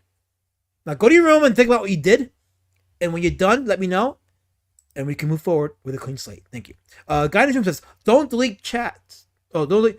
Wait, who are they? Is he being deleted? I don't have a wrenched my deleted people rule here, but I will highlight his chats. He can type here. It's fine. We want to mock him. Yeah, well, that's what we do. We mock people here. We laugh at people here. So let him type. We don't need to time him out. Just let him do it. Carol says, careful, DG. He's armed and willing to pay for doxes. Yeah. Okay, well, yeah, yes, why not? Have your way with him. Tell him to come to New Jersey, Carol. It will be hilarious. Yeah, if you want to really punish Dario, Dark Gift, have him watch you eat a burger. That will make any man straight. It did with me. Anyway, Colin says, my biggest issue with Mouse is that it felt like the pages were too cluttered at times, hard to follow. Interesting. You know what's funny, Colin, is when I looked at the artwork for Mouse, I kind of had, you know what it was? You're right. I had some reservations, not for the style. And this is just my personal feelings on it. So this is like a subjective opinion that I'm giving here. I did feel like it was a bit cluttered for me, and it's one of the reasons why I haven't drawn myself to the book. I like the art style, but I felt like it did have that clutter, but that's just me. That's just my personal subjective opinion. That should not be something to dissuade you from reading the book or looking out if you haven't and you want to. I definitely say I recommend just reading it and looking at it and then make your own conclusions about it, but appreciate the fact, and this is why I'm highlighting it, appreciate the fact that he took a simplistic style that's associated with the American underground comics movement and made a mainstream book about it. So mainstream that it transcends the comic categories in the bookstores. You can find this book in your World War II section at a Barnes Noble. So, I have the Better Waterfowl hero now. I don't know what you're talking about, Colin. I have no clue what you're talking about. I have no clue what you're talking about. Let's see. I'm scrolling down. I'm going to skip a few chats, because, I'm not going to. Swans are better than... Colin, stop it while you're ahead. Stop it. Stop it. There's a new waterfowl. Why are you trying to start war with me? I have too many people starting wars with me, Colin. I need you to be a friend, not an enemy. I need friends. This guy here betrayed me with his hamburger-eating ways, and I had to force him to eat the fat off his steak. He turned me into his own personal Billy Tucci. I'll never forgive Dark Gift for that, ever. This will not stand. I'm so good. I hope you do, and I hope when you're done, you get an NDA for this. So that way we can all pick on you and egg you on, and you can't say nothing. Get your NDA, Dark Gift. Get it. I hope you like it.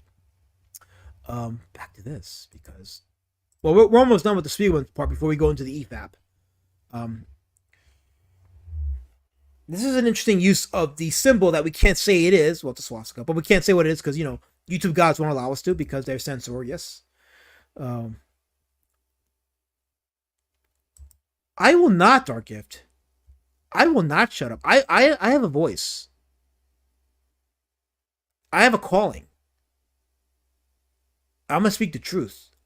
Truth to power. Like my girl, Amelia Steinberg, or whatever her last name is. A guy in his room says, is this book banned yet? Because it was banned. It's not banned in bookstores now. It's out. But it was banned for a while because of the violence and the subject matter. See, because he promoted it using the medium of comics. Comics are associated as a kid's medium. So you put this out there with the subject matter and the violent content. It's easily a target for censorship. So yeah, it was banned for a while, but it is readily available now in bookstores, and you can order on Amazon. Kaz says, I never read Mouse. I meant to. I just never got around to it. I did, however, read Ellie Weasel's Nights. Okay. Wait. Why are you derailing, Dark Gift? I'm trying to be Kaz's comment here. He's talking about his literature here and expanding his mind on comic perception, and you're talking about fat? You did eat the fat. You had to, because you had to justify saying you ate, what was it, 12 pounds of steak? Because the meat itself was like 8 pounds. So in order for you to justify saying you ate 12, you had to eat the steak, the fat, which you did. So you can say, and I can vouch for this, you did eat 16 pounds of steak. Well, no, 16 pounds of whatever was on your plate.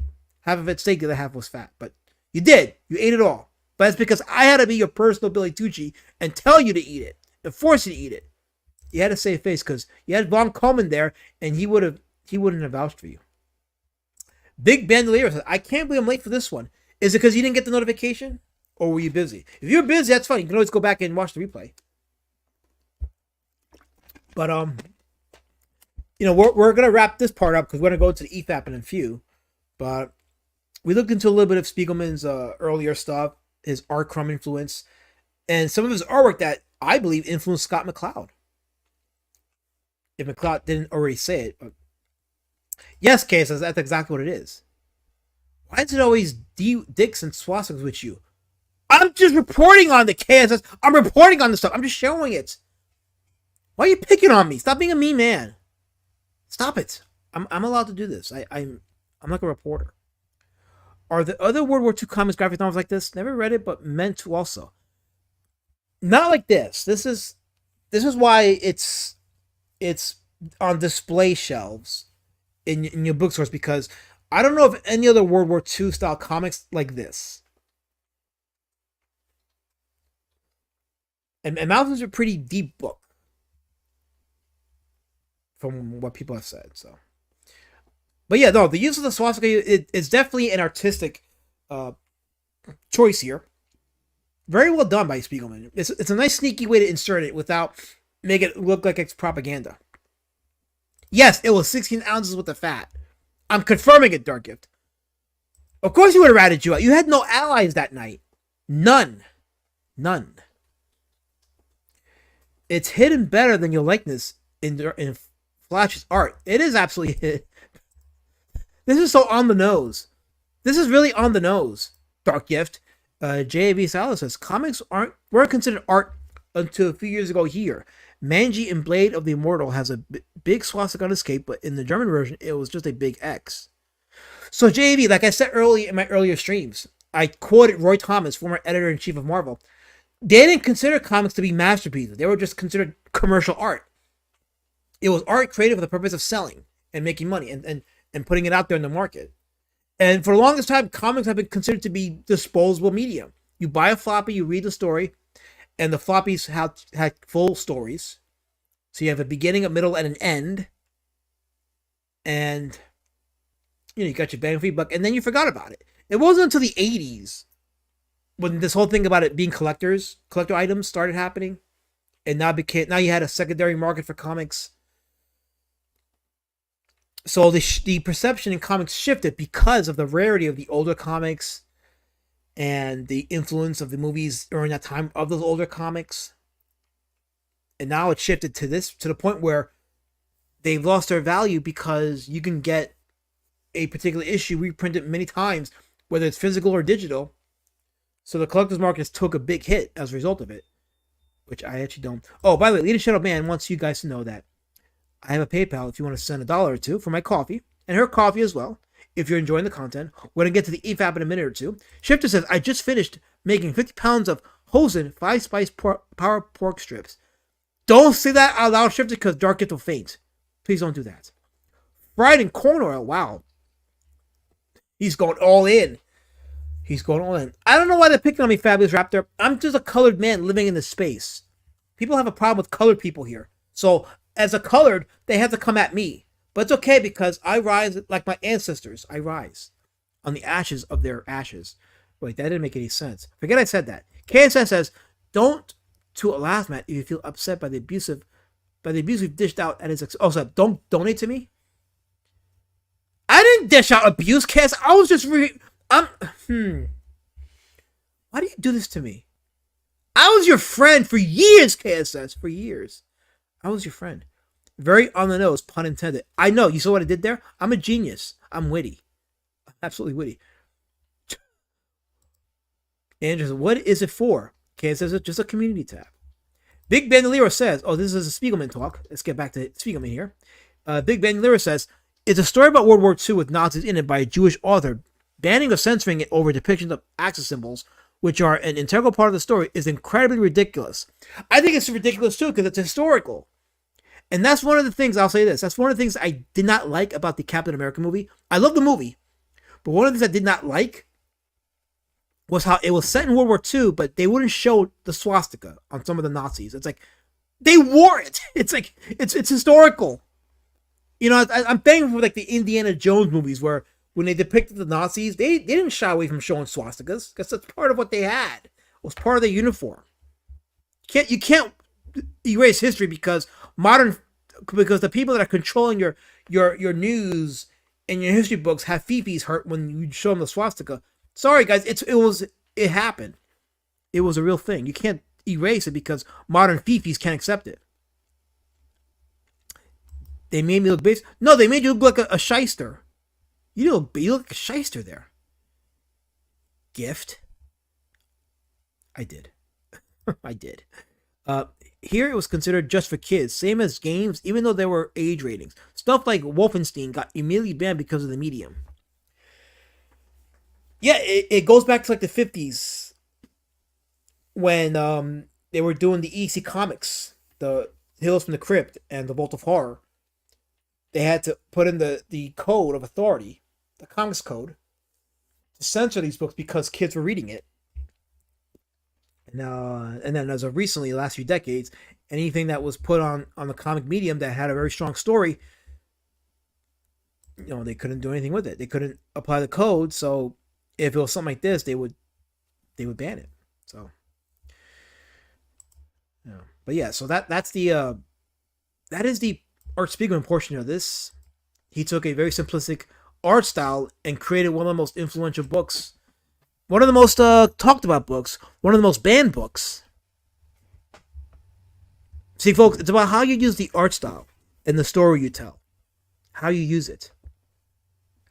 Spiegelman, one of the most legendary creators in the indie comic space, in indie comics history. So, the SS collar is illegal in Germany and France. The insignia. You know what's funny is I think it was about a year ago, where in Germany they started erecting the swastika again. I guess in reaction to the illegal immigrant problem over there. I won't say further than that because I don't want to. I'm already seeing too much on this stream already. I'm already getting in trouble. So on by YouTube, because YouTube doesn't care about the truth. They just want to keep their. Let me shut up because I'm getting way too ahead of myself here. We're gonna do an EFAP right now of a video that was released today by Comics by Perch. If your stream has them, it will be struck. Well, let's see, Shifter. We'll see. We'll see what happens. We'll see if YouTube is that stupid. Because all I did was show a comic book.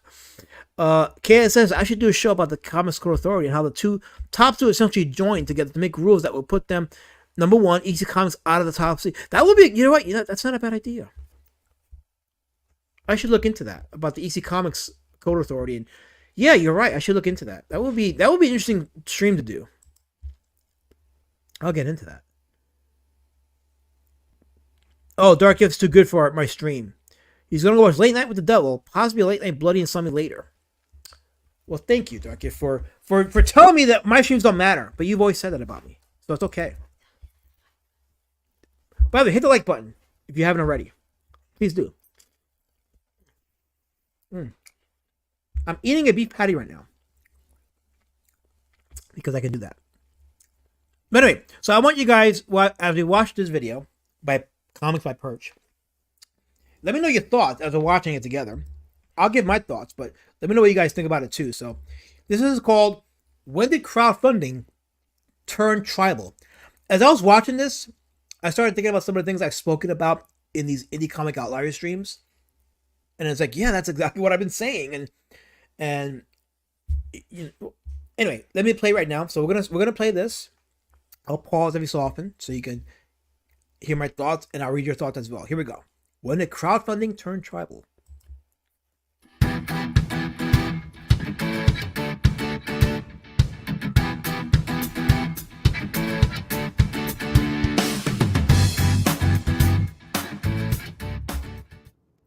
Hey everybody, this is Perch. Let me read this mail here, which I'm sure will stir up some feels from all of you.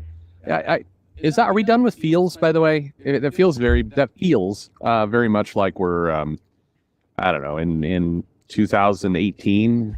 It's like older cat ladies that are using that word. The feels. I don't know. Maybe it's still going. Fuck if I know. I don't pay attention to TikTok, or as people my age say, the TikTok. Anyway. So let's read this mail. It says, "Hey Perch, always love your show. Thank you for being a voice of reason in an otherwise shrill and annoying space." Shrill and annoying. Shrill by its nature is annoying. I think that's redundant. Anyway, shrill and annoying space. I have a question about crowdfunding comics, and more to the point, why it feels like a lot of the people who create crowdfunded comics have fumbled the opportunity. Let me explain. When we first started seeing a lot of crowdfunded comics, it was at a time when it felt like the mainstream was blocking new creators from publishing even under indie banners.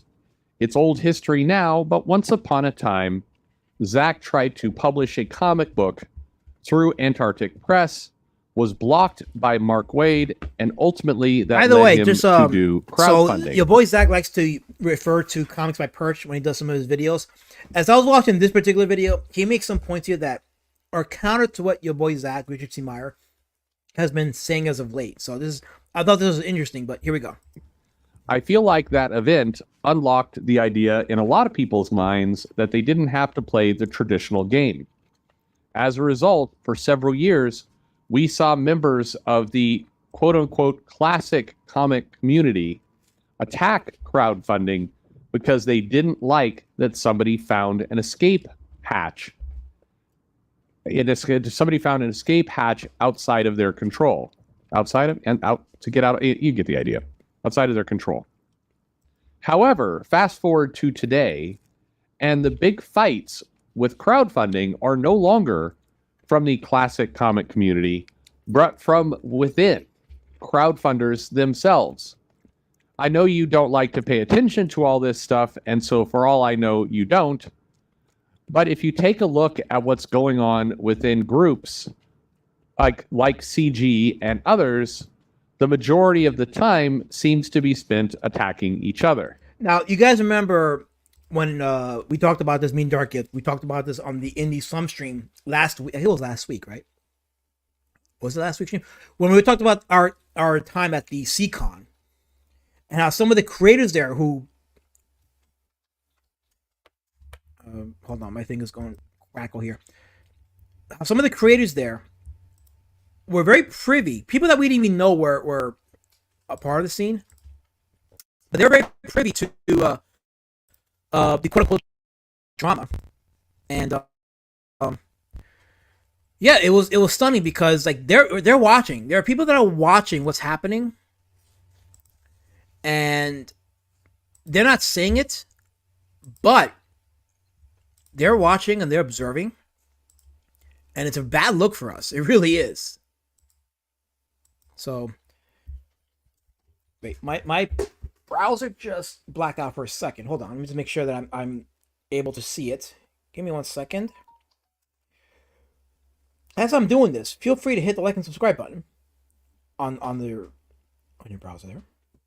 Let's see here. Okay. All right. So it looks like I'm still active. So let me hear. Let's play it. Hold on. It's I gotta stop sharing for a second. Hold on, because now my browser is not cooperating. My browser's not cooperating. This sucks. Hold on. Damn it. Damn it. Hold on.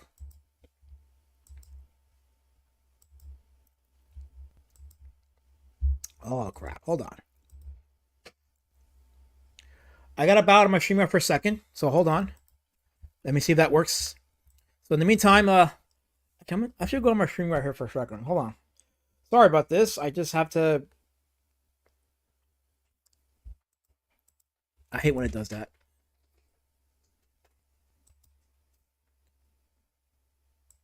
Okay, looks like I might be back, right? Let me see. I don't get it. There we go. So many people worked hard to create an avenue outside of the mainstream. And now, rather than propping it up and supporting it, most of the effort goes into shitting on each other. Take a look at Eric July. Eric July has opened up another way to get comics outside the mainstream, and by all accounts, is successful at doing it. By the way, so I mentioned Richard C. Meyer, how he defers to comics by Perch. Richard C. Meyer, as of late, if you guys have been seeing, has been dunking on Eric July in the Rippaverse. Perch here, while not a fan of the Rippaverse, actually gives July some credit here. So listen to this. Doing so, he's created work for new comic creators and old creators alike. Chuck Dixon is getting a renewed chance in the spotlight thanks to Eric July.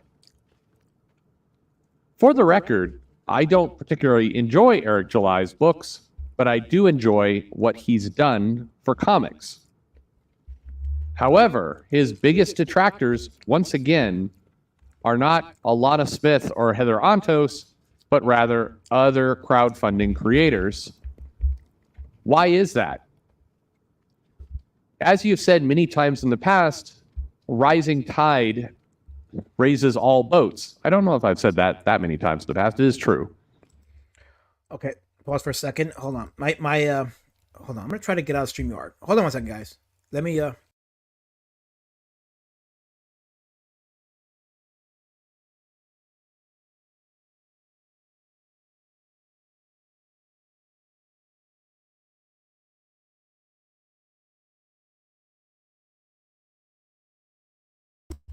Okay, I'm back. Let me see. Let me make sure. Okay, audio's good. Okay. Yeah, I think this probably won't happen once I'm on Streamlabs. But let me go back to sharing screen as I show Michael Bancroft's comment here. he says, from where, wait, okay. Here we go. From where I sit, a lot of the animosity comes down to control. Those who have it, those who don't. Those who want it, and those who are losing it. Shifter says, 16 likes, I only see 7. I don't know what you're talking about. You have to hit refresh if that's the case. Your boy Zach, James said, Frog Tony is an intelligent guy. I am like, you joking? I don't know if he said that, but okay. Michael Bancroft says, a rising tide lifts all boats only if all boats are in the same body of water. Which, if you look at it from a customer perspective, we are on the same body of water. I heard some people use the argument that, for example, like, oh, Eric July's fans are only buying his merch. But if they're buying comics, that's because they like comics. Even if it's his merch, if you like a comic, you're going to buy a comic. If you don't like comics, you're not going to buy a comic. That's the way I see it. Big Man Leo says, here's a story from my college days. I was hanging out at the apartment of some friends. When I was leaving, I saw something on the wall in my peripheral. Did I just see what I thought I saw? Yeah. Okay, here we go. But anyway, rising tide raises all boats. Shouldn't crowdfunding creators be thankful and proud of each other's success rather than create cliques and factions and basically the same bullshit that we all tried to get away from? I know that you often talk to Sean Murphy. I'm curious his thoughts too. Here's another example of crowdfunding getting a legit superstar to make his own comics. Except if you notice who the biggest attackers are, the biggest people who attack. Wait, hold on a second. Let me just clarify. He's reading a letter. So he's reading a letter and then it goes to his thoughts. So these are the comments that are in the letter and he's going to address it. But I just wanted to play the letter itself because it segues into the bulk of the video. It is other crowdfunders who go at Sean Murphy for things like cultural appropriation, his characters not looking pretty enough, or bad dialogue, which is a laugh given some of the dialogue in their own books. Why not embrace the fact that you have a creator like Sean Murphy in your space rather than attacking? I guess I just don't get it. And for me, I find myself going to manga or quite frankly back to the mainstream because the petty childish drama is worse within our own creation. Damn. Let me know your thoughts. Okay. Just quickly pause. So like I said, people are seeing it. They're seeing what's happening in our space. It's transcended our circle, the quote unquote drama. The mouse that's infected our tiny circle has transcended our tiny circle, and people outside of the tiny circle are seeing it. They can't stay silent about it anymore. As a matter of fact, if you go to the comments section, and I'll show you guys the comments if you want in a bit, or after the video. But there are people who are seeing the CG shit with the Riververse stuff and what have you, and they're not happy about it. It's poison. It's toxic. It defeats the artistic enjoyment of the medium of comics and the escapist spirit that drew us to that. So, Big Banner continues the story.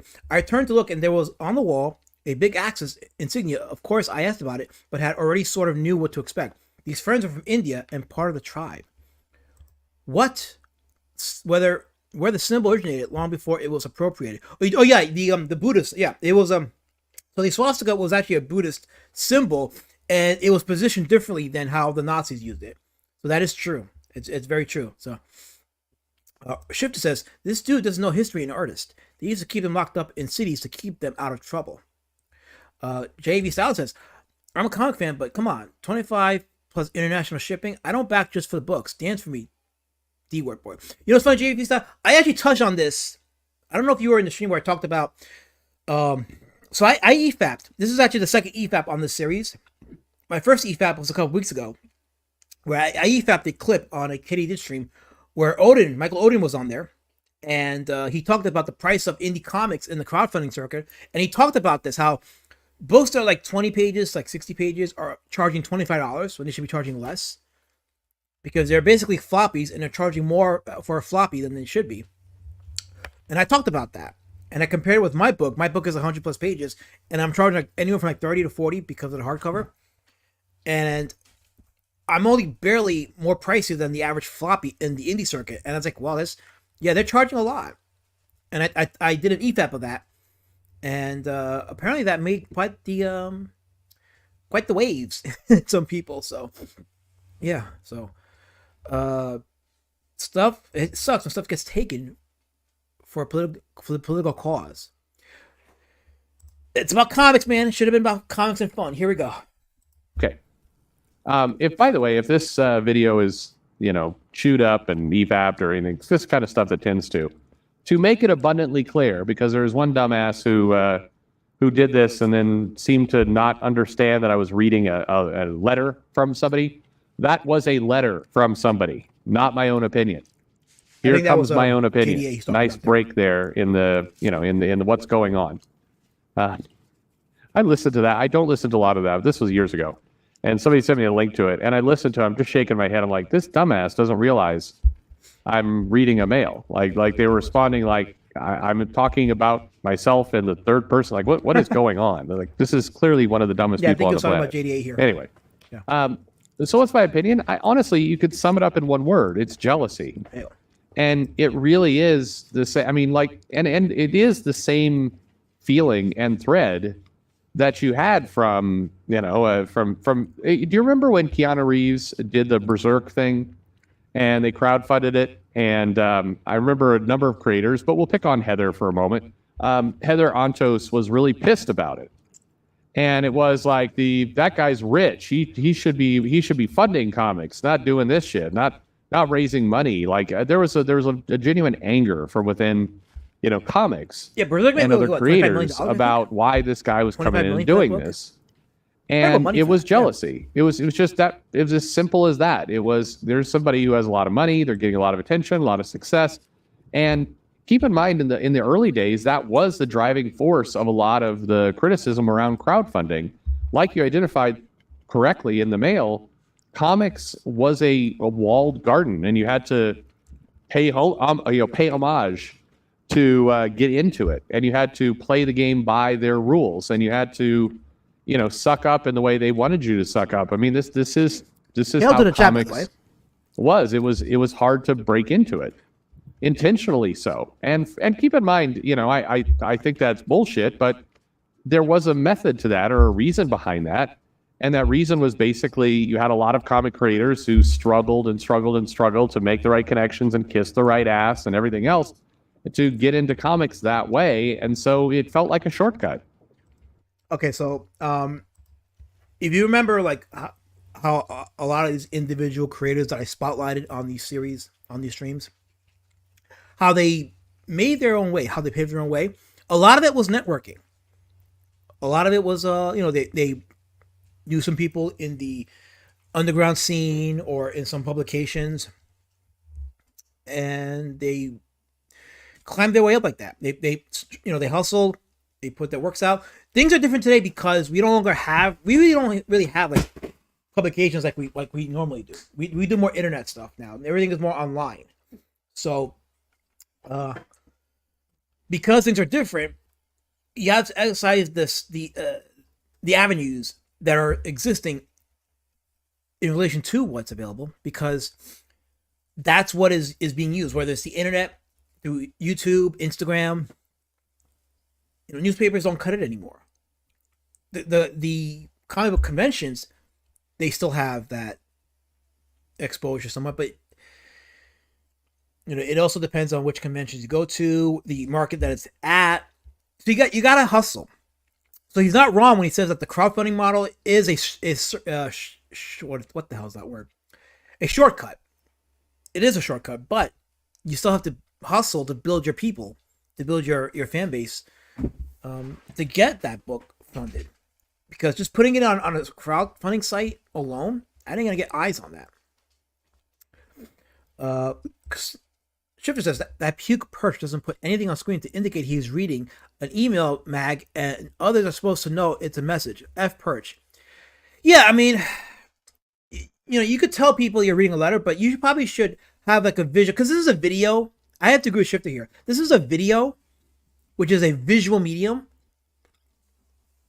So maybe you should show the letter. Or yeah, why not? Show the letter. So people know you're reading it and that it's not your words. I know you said it, that it wasn't your words, that's a letter, but still. If you hear a clip of it, people are going to think it's really you. Excuse me, that's you speaking. So, Colin says, Aladdin is so poor, he needs a chat to buy him 16-ounce steak dinner. I'm going to leave it alone. Colin, I'm going to leave it alone. But you're on thin ice now, buddy. On thin ice, Bancroft says. A lot of people think that unless you slave the industry for decades but find success in crowdfunding, you've cheated somehow. Well, you know what, Bancroft? Von Bodie would have been accused of that. So would have Art Crumb. So would have our guy, Art Spiegelman. They've all would have been accused of cheating because they found, they didn't work in the industry like the other guys do. They didn't work in Marvel or DC. They worked outside of those industries. They worked on the side. They worked on the ground. Those guys would have been accused of taking shortcuts in our circle, and that's fucked. It's a bullshit mentality to have. When someone tells me, well, you haven't worked in the big two, so you really haven't earned your stripes. I'm like, man, fuck the big two. Fuck Marvel and DC. I say if you have a book and you get enough eyes on it and people like it, then you earned your success. I don't give a shit how long you've been doing this, whether it's 10 years or one day.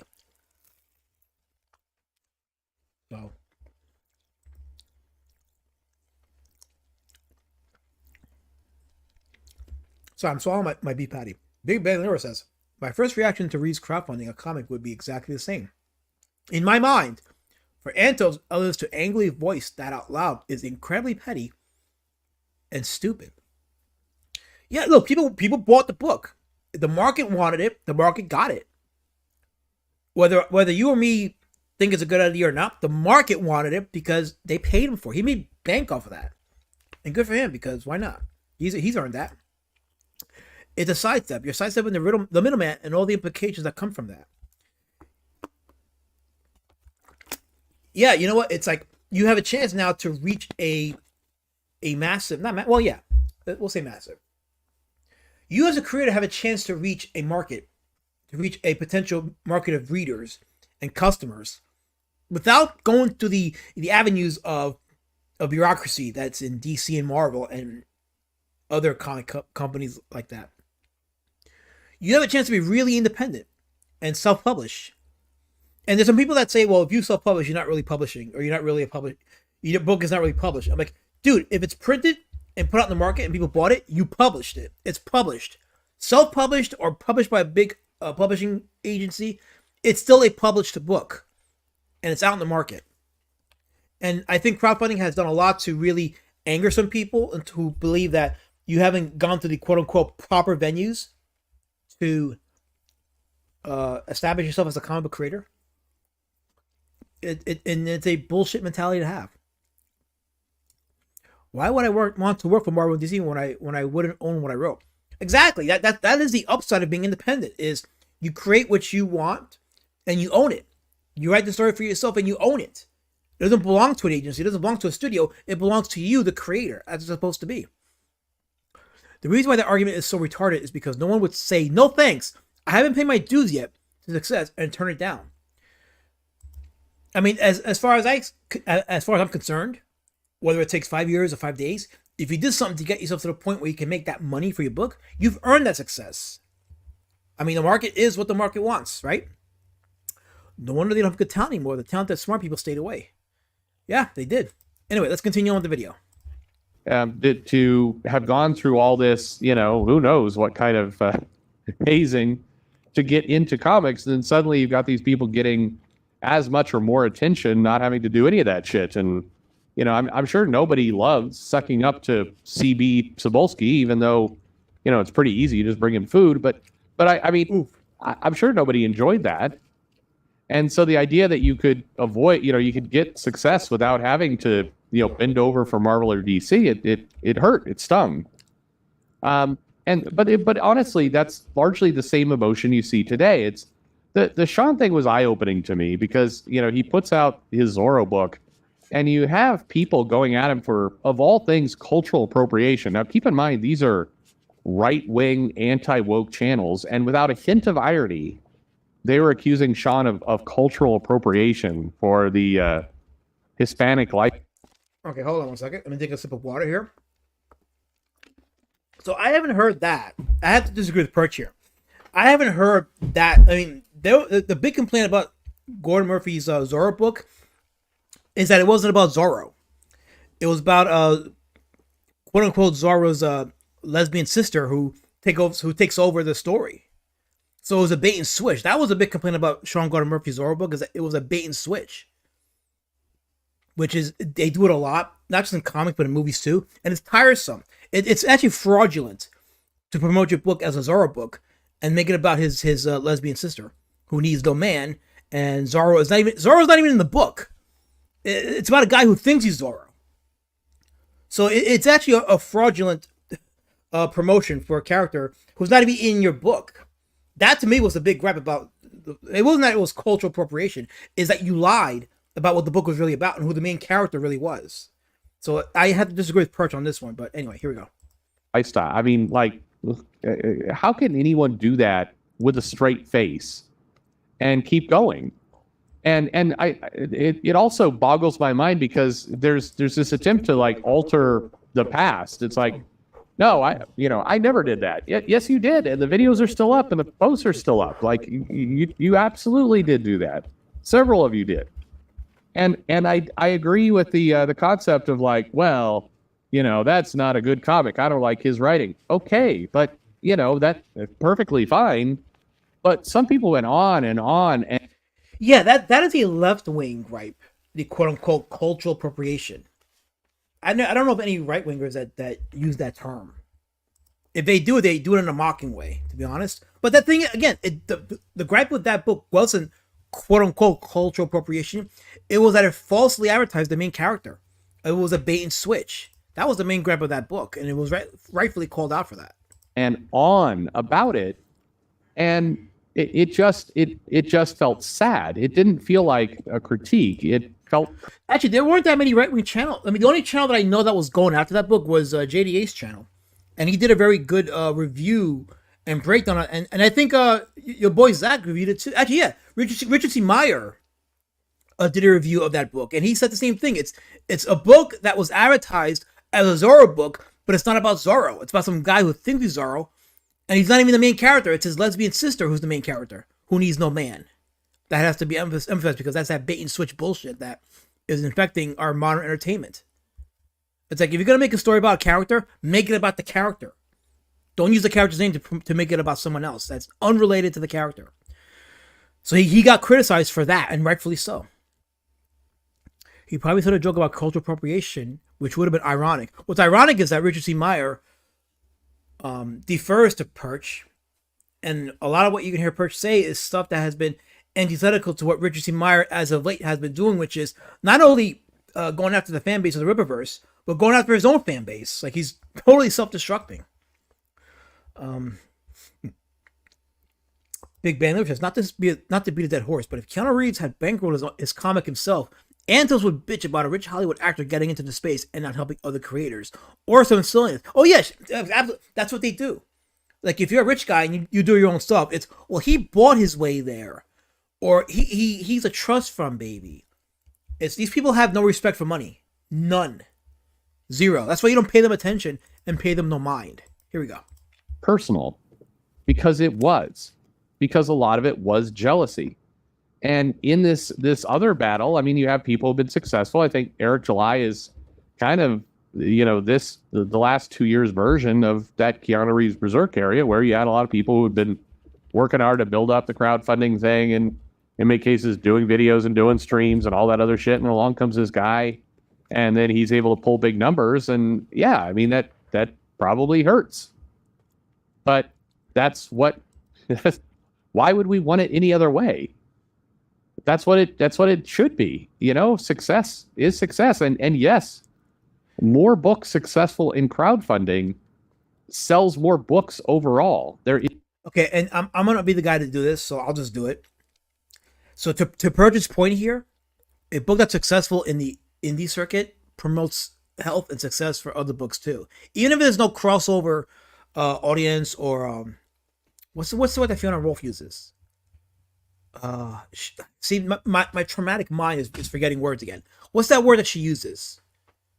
Overlap. There you go. So like there is a sense of overlap within comic creators. Whatever the percentage is, it's there. So if one book does well, you as a creator would want to cash in on that market, even if it's like something small, like a percent or 2 or 2% or 5%. Just a little bit of that just helps you grow. You could even take that competitive spirit and apply it in a sense where you're taking that person's customer base without disrespecting their tastes and their preferences, and you make them your own. It's a skill. They teach that skill in the private sector, especially in the retail sector. But we've seen what's going on. We've seen the CG creators are going after the Rippaverse guys, Eric July, of course, and it's split the fan base. It's split the customer base. And what has been the result of that? Well, have you seen Godlike 2? John Millen's Godlike 2? You seen the numbers on that one? It's currently, I think it's like about 86,000 right now. It's not even gonna break 100. It may break 100,000 after its run is over, and I don't think he's not gonna extend it. He's not doing that 30-day, the final 30 days, and then going to the remaining 30 days for a 60-day total. He's currently at $85,000. The first book did 286, I think it did, right? 286. It was like 200 something, 280 or 260. But it did over $200,000 that first book. I'm pulling up the exact numbers now. 258,000, and that's not including the second campaign for like a second chance. They made an additional 90,000. So total, that book did over $300,000. That first book. The second book is at 85,000 with 5 days left. It may or may not break 100,000, and that's because the people in the community, the customers, are tired of creators being whiny little bitches and criticizing each other. People don't want that. The consumer don't want that. They want your stories. They want to talk about your characters. They want to talk about the stories you're producing.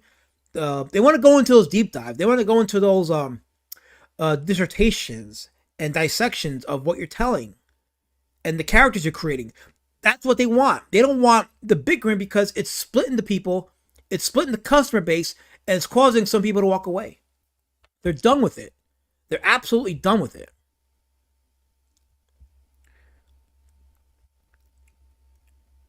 Big Band Lyrics. It's funny how hipsters have a really unhealthy relationship with money. Some think rich people are evil, but going into a hipster business and all their products are overpriced, hilarious. It's almost like these hipsters are two-faced. It's almost like they're phonies. I think so. I think that's what it is. I remember back in the 90s when that was a thing, and then me and my friends, we were like, yeah, these guys they have no soul. They have absolutely no soul. So,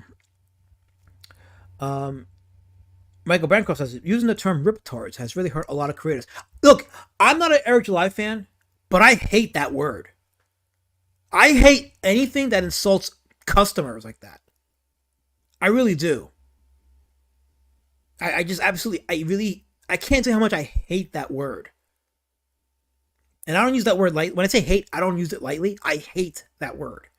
I'm breaking kayfabe here when I say that. I don't like that word at all. And no, I'm not kissing up to anybody. I didn't like ISOM 1 and 2. Okay, Gooding, I didn't speak to me.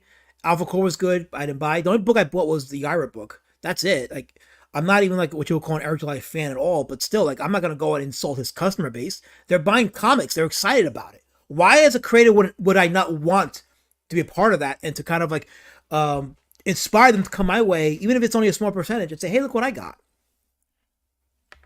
It's stupid. It's irresponsible. It's malicious. And I certainly do not want to make my money insulting a customer base like that. And I don't want to build Road Warrior Drake. By the way, Road Warrior Drake you can get from my comic at roadwarriordrake.com. There you go. Those are the covers for the 2 books. Beast Citizen's almost done. I got a few pages left on that, and then I'm going to send it over to get some people to look at it. But Why would I want to associate Road Warrior Drake with any kind of controversy involving another creator? I don't want to do that. I'd rather make a small amount of money and be modest and be known for Road Warrior Drake and the story behind it and the stories in the books than having a war with another guy because for whatever reason. Criticize the creator if you want, but going after fandoms is antithetical to what CG has always been about. See, Michael, I thought that's what it was. I thought that the whole purpose of CG was customer respect. Respect the customer, respect the market, right? So for me, calling Eric July's fans quote unquote ripitards was antithetical to what the message of CG was. And I said, I'm not going to do it. I'm not going to do that. And it's hurt. It's hurt everybody. It's hurt a lot of creators with their crowd funds. The math doesn't lie. The math doesn't lie. So we can have our feelings, we can have our opinions, but the math does not lie. Crowdfunding numbers across the board by a lot of creators are down. And they're down for a reason. KSS says that's just terrible business. There's nothing, literally nothing to be gained by insulting backers. I mean, that's what I thought. Collins, I've read zero of Eric July's stuff. And that's fine. Listen, I'm not a fan, but I applaud the guy for his success. And he's made people excited for comic books. Why wouldn't you want to jump on that or learn from that and be inspired?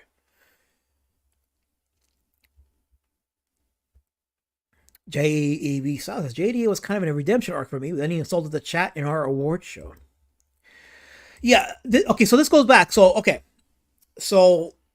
this goes back to my earlier Outlier streams when I talked about the mangaka, Ipatu and Kachitomo Yutomo and One. How the way they operated their businesses when it came to their comics, to their manga, was different than how we in the West do it. See, we in the West, we have to go online and interact with people and interact with the market and the customers. And that tends to sometimes not lead to good things. It tends to blocks.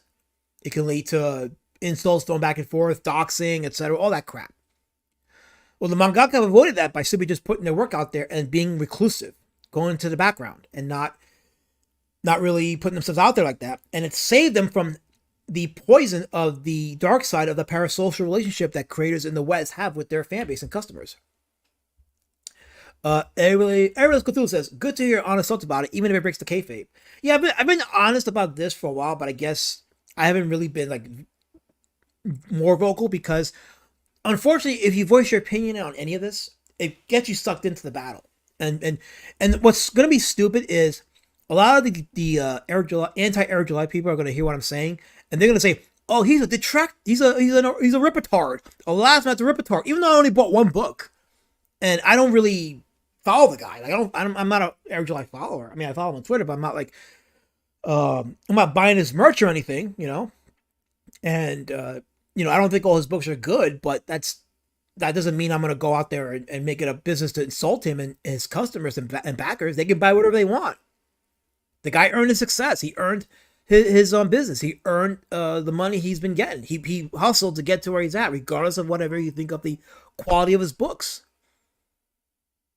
And people are done being silent about it. The fact that Perch did this video is showing you how far the ripple effects of this shit is going out. If the comic book conventions that I've been in, if you have these creators who aren't in our scene, who are watching this and they're staying away from it because they know what this is about, you know this is a problem. And to pretend it's not is stupid. And it's antithetical to your own personal success. Kirby's in the chat. He says, your wise counsel belies your youth. I guess so. Guidance was, he's burning bridges at a really fast clip. He's talking to DBS. I was a fan when he do it a lot slower. Now it's constant. Yes. Okay. Michael Bancroft says, I'm not young at all. Do you have a long form birth certificate? Then we can prove if you're young or not. Remember when Burger King called McDonald's customers clowntards? No, that's because they never did. It's just hardened. You know what? It's funny you said it because Burger King and McDonald's are competitors, but neither company insulted the other's customer base. You're right. You're absolutely right. So let's see. Scrolling on more to the chat. I'm behind in the chat a little bit. Let me just catch up a bit. It's the same when a manga creator calls manga creator. Let me read that again. It's the same when a creator calls manga fans basically PDFs because of the art style. PDF is a euphemism for kitty diddler for the YouTube censors. Because of the art style, oh boy, is that a turnoff. The arrogance of Western creators to dismiss the relevance of manga shows you how backwards Western perception of comics is. If you want to know why manga is successful, again, it goes back to what I've showed in the earlier Outlier streams with One and Ipatsu, which is these people just make their book, they put their artwork out there, the people in the community critique it, they give their thoughts on it, and the creators do not interact with the customers. They don't interact with their fan base. They're not parasocial like the Western creators are. And they've achieved great success. That's part of why manga is successful, because you're not hearing about, for example, you're not hearing about One's personal life other than what he says in his interviews. You don't hear about him going after other creators or beefing with other creators. All you hear about is the books, the One Punch Man, and the story of One Punch Man and where it's at. That's what we hear. But Western creators want to make it about themselves and their personal issues and their drama and their bickering, and it becomes less about the books and more about a cult of personality that has resulted in the hurting of the funding of books in the crowdfunding scene. Big Bam Lero says, Ripetard, that's proof right there that a loud subset of the comics fandom space is at a very unhealthy place. And it's part of why it's splintering and why numbers are failing. People are done with it. I'm sorry, but I'm hearing it from all other sources. If I had to go to a local convention and the creators in those conventions are saying this, that's how you know the ripple effect is there and it's real. And we're not learning the lessons of the outliers in the indie comic scene of yesteryear. The legendary figures like Vaughn Bodie and Gary Panther. Like these guys, they just did their work. Any networking they did, they didn't put it out in public. They didn't put their beats out in public. They just put their work out in public. The mangaka have it right. We're missing the boat on this one. Guidance Room says, I left after I left after the Dungeoneer stuff because that was clearly all the PTB dude, but like 6 people got discarded along with him. It's stupid. Like that never should have been a public thing. But it did, and a lot of customers left because of that. You're not the only one. I respect it's Perch, not Perth. Perch. Perth is the Lord Rabbit Jesus Wrench guy who wanted to turn queer and tie me out. This is Perch we're talking about here. I say queer with kayfabe, by the way. Anyway, I do respect Perch for giving his take and not going, I shouldn't talk about that because CG will harp on it. Well, Perch has some clout. He's a big channel, so... And when you go to the comment section of this video, they more or less agree with him. So you can give a take like this and make it nuanced, and people will respect what you have to say because you're giving a nuanced take. And he's been very thorough in his point, which it's very relatable. So I just backed. He's talking about the ISON book. I backed because of Shane and EBS's cover was pleasantly surprised by the fulfillment. He's fulfilling. Yeah, Eric July's fulfilling. He's absolutely fulfilling. So that's one area where he's got them all beat. He's putting his books out. Although Shane Davis has been putting books out consistently too, though. Like he's not years behind on his book. So one thing I'll say about Shane is he has a lot of people have said about Shane Davis that his customer service has been good for the most part. So yeah. Okay, KS says yeah. That's dumb too, JAV Styler. It's one thing to say that manga's art style isn't for you. It's completely different with him than telling people there's something wrong with the people enjoying it. Yeah, that is a bullshit take. I when I heard that, I thought that was a bullshit take. Just because like manga doesn't mean you're into kitty enthusiasm. That's stupid. And then in Lord Raptor's stream yesterday when they were going over the conversation that they had with a certain guy, I don't want to say his name, but with a certain guy, and that guy was talking about how people like Dark Gibbs and all them were child enthusiasts. People are throwing that term out way too freely and loosely in this sphere. And That is irresponsible and just stupid for them to do that. It's really become weaponized, and it's part of what's infected this community, and it's divided it, and it's hurt the sales in our books. So, Predator 7 says, it's just weird to hear a grown adult use a phrase like rip-a-tart in sincerity. I have to agree. I really have to agree. Bancroft says, Hillary Clinton probably lost in 2016 because she called millions of Americans deplorable. Yeah. Oh, well, let's not talk politics because I'll definitely lose my channel if I do. Colin says, manga is where comics will live. I don't like it myself for personal preferences, but I respect it. Yeah, listen. I like some manga, but I'm not overall a fan of the art style. But there's a reason why people like it. And I think it goes back to Scott McCloud's statement about the universality of the simplicity of the art. Manga art is simpler. It's simple. It's simple enough for anybody from either side of the globe to relate to it and want to follow it. So there is a method to the mangaka's art style and why it's so successful.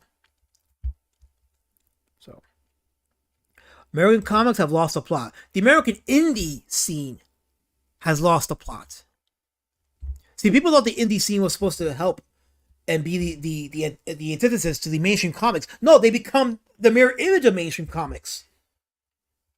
That's why they're losing speed, and that's why you can't really name 5 books in the CG circle that you could say were influential.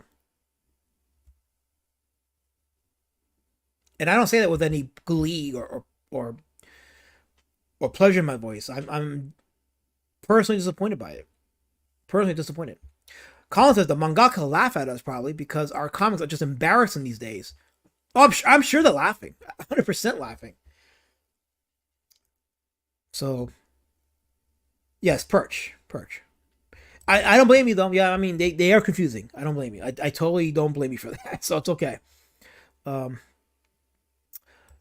says, I personally drink Dr. Pepper now, but was a Coke fan back in the day. But Pepsi pays better. I used to be a Pepsi fan. Now I'm more of a Coke guy, but I don't drink either now because I'm trying to refrain from too much soda so I can decrease my sugar intake so I don't have to gain weight. I'm trying to lose a little weight these days, so I don't want to gain weight. Oh, look, it's Mango. He's making a rare appearance in my chat lately because I don't talk about the generous anymore. Hey, Mango, how you doing? He says, Alasmat needs to EFAP old school anime. I don't know if I'll get struck for that, so maybe not a good idea. KS says, don't talk about politics. Okay, let's talk about buses. Who doesn't love buses? Benghazi killed Hillary's career.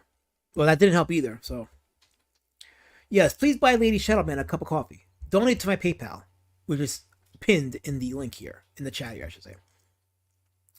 A guy in the room says, I think Rippetards started to mean people who, no matter what defended EJ, then it just became any it became any Eric July fan. Rippetar became the new Nazi. It became the new SJW. It's the thing that people say to you if you disagree with them now. Again, it's like the hive mindset. Oh, if you're defending this guy, then you're a Rippertard. I'm like, no, I'm just not subscribing to your bullshit because it's bullshit. I'm not doing that. Western comics are king in the Franco country and Italy, Colin. They focus on quality and independence. I'm trying to emulate their model. By Lucent, from Michael Bancroft. And yeah, Bancroft's putting out some really good books. Did I give you a wrench, Bancroft? Should I give Bancroft is not a raptor, but I'll give him a wrench here because he can promote his books that way. Because people need to be exposed to some good books, good completed books, beautiful hardcover books too. So, I just made you a mob, Michael. So if you want to put your link in the chat so people can check it out, check out some of your stuff. Yeah, I'm gonna look into more of the European comics because they have their own flavor. After looking at some of the German stuff, I'm like, yeah, there's some good stuff in these European comics that the American comics have not tapped into, and I definitely want to check it out. So, I only drink Jarritos lately. Real sugar, says Henry Bemis. Welcome to the stream, Henry. Nice seeing you here. were you into drinking Malta? I'm not asking like other Spanish. Oh, so okay, so I hate Malta.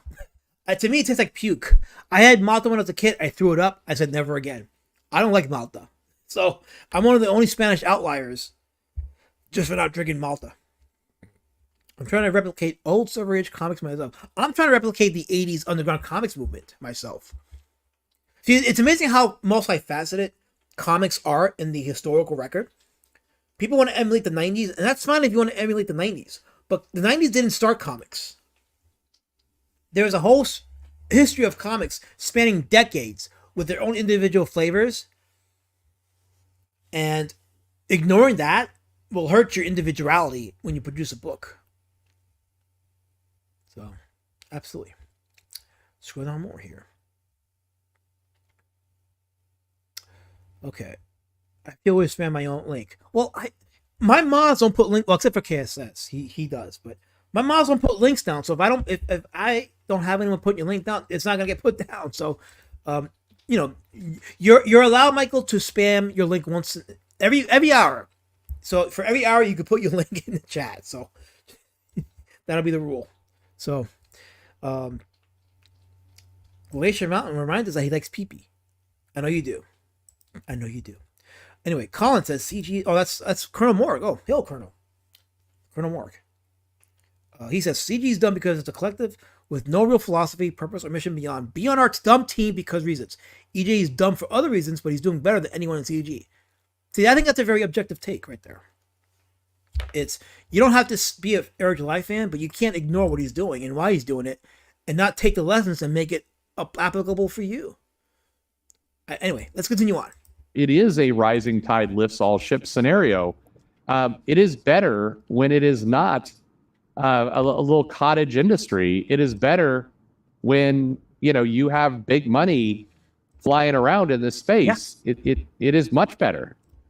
See, a lot of these comic artists, they don't have the private sector retail mindset of expanding your business by expanding your customer base by respecting the market around you. And you have a lot of people that came into the comic space because of early CG that left. And that was money that was taken off the table for a lot of creators because people wanted to be stupid and not just quietly learning from your competition and trying to make yourself better.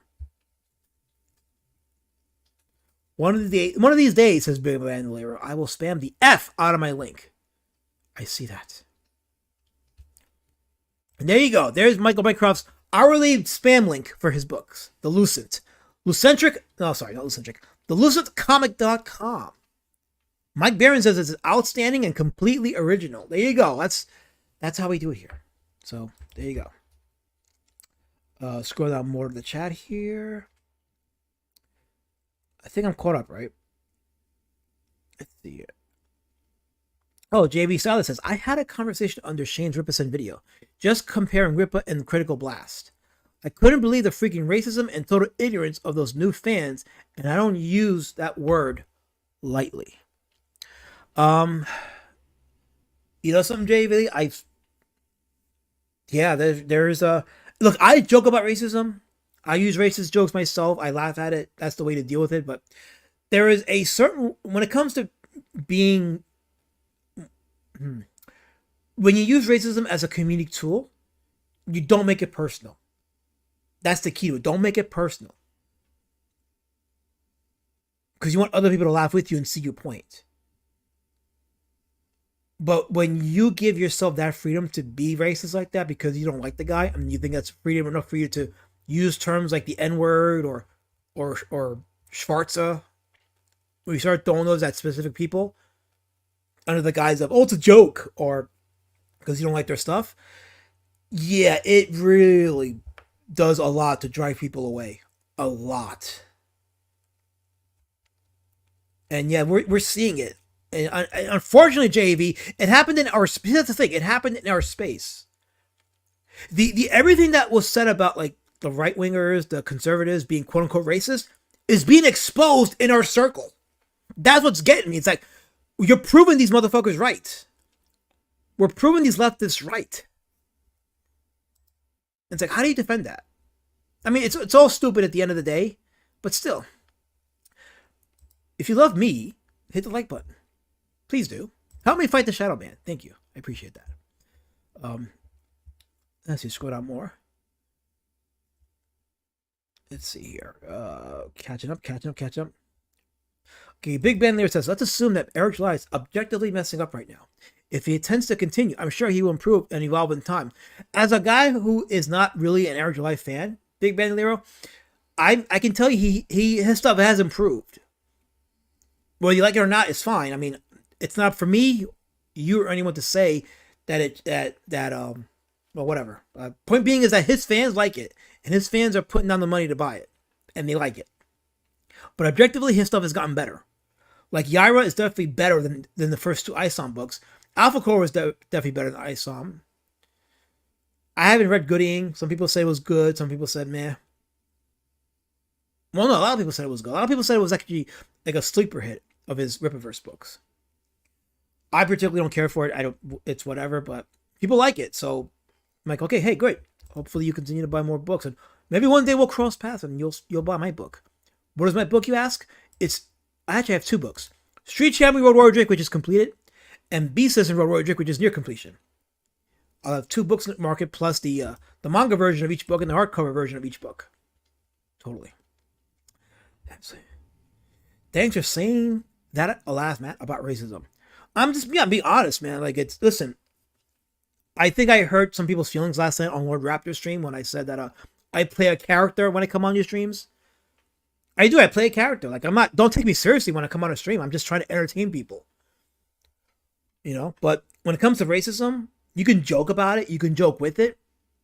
But once the blinders are off and people see what you're really doing, it's no longer a joke. Now it's, oh, you're really poisoning our space. You're proving the leftists correctly about what they say about conservatives and the right wing. You're proving them correct.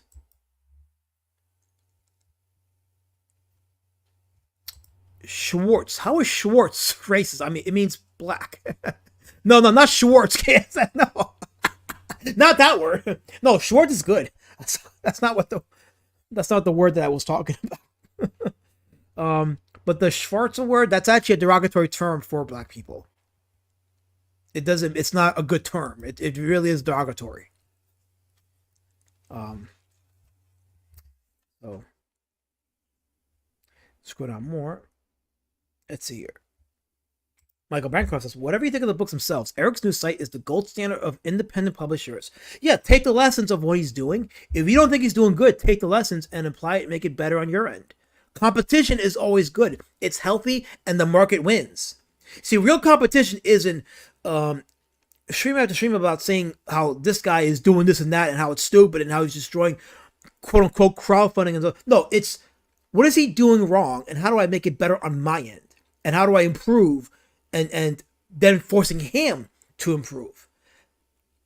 Because at that point, the fans win, the customers win when there's competition. When you're destroying the competition, the fan base eventually walks away. The best example of that is wrestling, pro wrestling. When there was the Monday Night Wars between the WWF and WCW, when WCW went out of business, you would have thought that the WWF would not only absorb their talent, but also the WCW customer base. What ended up happening was, because of the shitty storylines that the WWF was writing, a lot of the fans walked away. On top of the fact that Triple H buried a lot of the talent, but that's a whole other story. No, a lot of the wrestling fans walked away. And the WWF no longer got to see the ratings that they once had. And now here we are today with a boring WWE product. Why? Because when competition becomes malicious, where you want to destroy the other competitor, the market eventually dwindles and walks away every time. Nothing else comes close design-wise. It's good to see he's putting the money to use. Yeah. I love the cover of the Street Champion book. Well, I appreciate that, Big Ben. Yeah, I drew that cover. So the Street Champion, this was my cover that I drew. And I like it too. I like it a lot. Despite the fact that I had 2 varying covers, I thought my cover was still the best one in that campaign. Oh, Collins, I play a character. I'm here to entertain. Like, I'm here to entertain people. I'm not here to bore you with my takes on politics or talk about other creators and why I don't like them and shit like that, or to fight with people, to do some stupid internet beef. Like, I don't want to do all that. Like, when I was on Lord Raptor's stream last night and we were going over that material with the panel, I'm like, man, this is why I don't really interact as much. This is why I don't get too deep with people online like this, because look what it look what it devolves into. It devolves into people calling others kitty enthusiasts, screaming, going on streams, acting drunk, and I'm like, none of this is attracting a customer base of comic book fans. None of this is inspiring creativity and art. And look, if people like it, that's fine. I'm not saying you shouldn't have that kind of content. What I'm saying is, as a comic book creator hoping to attract comic book fans, that ain't it. That's not what I want to do. And I can see that it's hurting the market immensely when we devolve into that environment of bickering and whining about not getting funded or accusing so-and-so of being kitty enthusiast. Don't use that D word, Colin. He's a beast citizen. Don't use that D word. Don't use the D word. I'm sure Eric's stuff will improve, even if it's at a snail's pace. However, I will never like it because I'm really not into superhero comics. And that's fine. Listen, like I said, I only bought one book in the Riververse. That may be the only book I buy. I don't know. But if you like it, good. I don't care if people like it.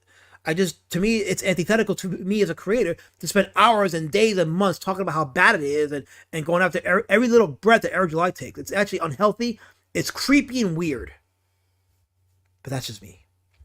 So as I pretend that I'm not Puerto Rican, Mango. I'm a beaner. Well, I'm not really a beaner, but occasionally maybe I am. But I'm not Puerto Rican, so don't call me that. That's insulting to the Puerto Ricans. Hail, shout out from Mexico, by the way. I have an IMDb page. I do have an IMDb page. I was the first one in this community to have an IMDb page, and I was the only one not listed in Lord Raptor's stupid cast list. That's how racist this community is, KSS. Pure racism. I wish a pox in them all. Michael Bancroft says, that's where I'm at. The Horseman looks the best so far. Huge improvement on ISOM. Yeah, a lot of people are saying that Horseman is so far look like to be his best comic yet.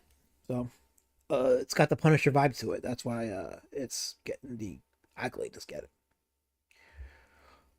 Why can't they just kind of stay in their pond, leave our neighborhood nice?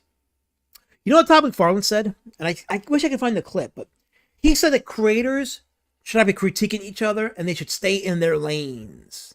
Todd McFarlane, who's a multi-millionaire, successful entrepreneur, not just a comic book creator. He's a entrepreneur with his own toy making industry. Good night. His own toy making company. Okay, and the guy makes bang it, and I would think he has words that people should listen to in this space, which is, stay in your lane. Stay in your lane. PG era of WWE sucks. Oh, absolutely. I tuned out way before that because Triple H killed the rise of a lot of talents in that organization. And it's part of why they ended up failing in the ratings, because nobody took the roster seriously anymore because Triple H buried a lot of wrestlers. Let's see here. Let me continue on with the. Let me try to catch up in the chat. I'm gonna skip some chats here. Let's see here. Let me skip a few here. Hold on. Okay, so Daria, I already talked about this. I actually had mentioned me and Dark were at the convention 2 weeks ago, and we confirmed that a lot of the creators are watching this shit. They're watching the indie stuff, and they don't want any part of it. They want no part of it. They're watching it. They're observing it. The ripple effect is there. They want no part of this. Bancroft says, us smaller creators are struggling with international shipping costs. And there's no solution other than banding together. Yeah, do you know how well off Critical Blast, for example, could have been if we didn't splinter off the way we did and build our own, have our own little network of international shippers and saving costs that way, but people didn't think that far ahead.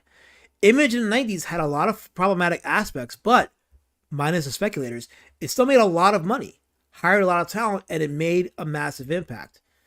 People look at the story of a pack of comic book creators leaving the Marvel and DC and forming their own little indie company.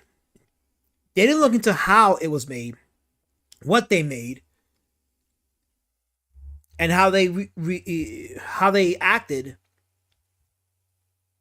to the market. They didn't follow those lessons. Now, I'm not a fan of Image.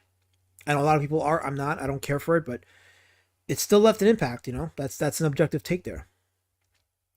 That's what I'm getting to myself. Slowly but surely, I honestly just wish everyone would coexist without the drama. What did J.A.B. Styler say? Is he leaving? Is he abandoning us? He says, I'm gonna get a few books where there's a sale. Other than that, not really interested. But the freaking lies about it are infuriating. EJ is 100% on our side here. Yeah, this is why the left are laughing at us. We're proving them right, and I wish we didn't. I really wish we didn't. Scroll down more. Alaska is part of Raptor's crew. No, I'm not. They left me off the IMDb page. They didn't want to associate me because I'm a pox on them because they're racist. And it's BS. I'm tired of it. I'm gonna start fighting with people now. I'm gonna partake in the wrench wars in Raptor stream because he deserves to be dethroned. I myself hated a lot of what Image did back then, but man, they had a lot of good stuff too. And they pivoted, gave us great books. Their impact in comics history is secure. Oh, 100%. No doubt about it. Colin says, stay in your lane. That's what I said before the guy tried to kill me on the road today. Dark Gift! Dark Gift needs to stay in his lane and stop running over people. I agree, Colin. I agree 100%. Let's see. Scroll down more. We got to get to the video. So scroll down more. Okay, I think I'm caught up, right? Yep, I'm caught up. Here we go. Okay, let's continue on. And so I think that, overall, I don't know. I mean, people just need to, and it's easier said than done. I get it, but they need to appreciate, enjoy, and harness their own success without this constant drumbeat of my success comes at the expense of others. I rise when somebody else falls, and whether you're in the legacy comic industry, whether you're in the new comic crowdfunding group, wherever you happen to be, the way you're going to be successful ultimately is through hard work and doing your own thing, not shitting on other people. It's like junk food. You may get some short-term success with that. You may get some attention, and unfortunately, I think social media and YouTube and everything else, it does lend itself to the illusion that you're being successful when you get a handful of likes or people who like your hot takes or your whatever else. It's why a Heather or Alana or some of these people will post, these this guy's a Nazi. It's shocking. It gets 100 likes. Yeah. This guy's a Nazi, or this guy's an SJW, or this guy's a retard. It's the same hive mind thinking of, well, he's going to be that label because that's the thing to call somebody who disagrees with you. You're that guy. Likes from sycophants and dummies, and it gets attention, but it's not long lasting, and you find yourself then in a constant need to reinforce that never ends. If you don't keep calling names, if you don't keep attacking, if you don't keep hating what's going on, then suddenly that's your brand now, and people will then you'll get ignored because you're not spicy enough. There's always somebody new who can come along who can rip shit up, and that is the new hotness. And I'm not using another word that is only used by old childless cat ladies, which in itself is a expression that's probably dated at this point. I don't know. It is a shame to me. I do appreciate kind of one point you made, which is, comic books was ugly to get into, and it was hard, and logistically, it required a lot of tough things. And finally, hold on one second. Okay, I gotta address something in the chat right now because this is bullshit. I'm gonna address this right now. Guidance room. I said I hated Malta. You heard me loud and clear. I said I don't like Malta. Why are you telling this to my girl, making lies about me and essentially putting a wedge between me and her? What's wrong with you? You think I'm gonna let you do that? No. Absolutely not. It's unacceptable. I'm not gonna allow you to do that. By the way, Ariel's Cthulhu says, Nicolas Cage with a swimming cap would make for a good... You know what? He should play me. I actually would be okay with Nicolas Cage playing me in a movie about my life. He'd be great. I think so. I think so. I don't know. Bancroft says, yep, you have to either get crazier or become irrelevant in the space. That's the only end result of internet blood sports. Yeah, and nobody's learned the lessons of Gamergate. Nobody's learned the lesson of the kill stream and what happened with those guys eventually. With Tonka Saw and Monday Matt and Bunty King, and how all these guys slowly started becoming irrelevant, or in some cases disappeared entirely because of the IBS stuff. It's entertaining for a short while, and if you're willing to sacrifice any substantial success for that, hey, go for it. People like it. People like watching it, so to say that we don't like it is not genuine, but as a content creator, if you want something of substance, that ain't the way to do it. I will not love Malta. Stop it! I don't like Malta. I deplore it. I always will. By the way, why can't your mods be like KSS? He's putting up links to Be a Citizen. Wait, Be a Citizen. That's not my book, KSS. Damn it! I was about to praise you too. I was gonna praise you. Phew, I caught myself there. Why do I hate the island of... No, not the island of Malta. They're good people. I'm talking about the drink Malta. There's a drink called Malta, the black drink that looks like Coke but tastes like vomit. That's what I'm talking about. Not the island. I love the Maltese. They were great in Popeye. Why would I hate the Maltese? Mango wants me to do a shower shit. This is not the time or place, Mango, for your degeneracy. I want... Well, no, I mean, if you pay me, I'll do it. But I'm not going to do it right now. Gotta get myself back into running shape before I do that again. And entertain you clowns with my nudity. So anyway, let's finish this up. There's only like 2 minutes left on the stream, so in the video. So here we go. There became this other way to break into comics and to be able to make them and get them out and reach an audience. And you could bypass the mainstream and form something brand new. And there's magic in that. And it feels like that formed. And then all the reasons why, people created that option and had that outlet were forgotten. And we went right back trying to build up the walls that the mainstream have. We're really not successful unless we're also gatekeeping and being a bunch of dicks like Marvel and DC. And it just, and keep in mind that in and of itself is an illusion. If you want to make a book, if you want to make a comic book and crowdfund it, nothing is stopping you. Yes, some people may dogpile you and mock you and do other things like that on, their YouTube channels or Twitter or wherever. But it's not gonna stop you. Don't let it stop you because, they can't prevent you from getting a comic out. So just stick to the mission, get the comic out. Don't let people create illusionary power over you. But it is a shame, just that it exists at all because it's wholly unnecessary. And again, if you look at the numbers, it doesn't pan out. Like that's the crazy part. You don't win that way. Again, I go back to what I said earlier in the stream. Godlike 2 is at $85,000. It may not break 100,000, and it's got 5 days left in the campaign. Godlike 1 made 258,000 plus an additional 90,000 on a second campaign. The second book ain't gonna crack 100. It's not even gonna make close to 40% of its original total. That is an example of what all this shit has done. The math doesn't lie.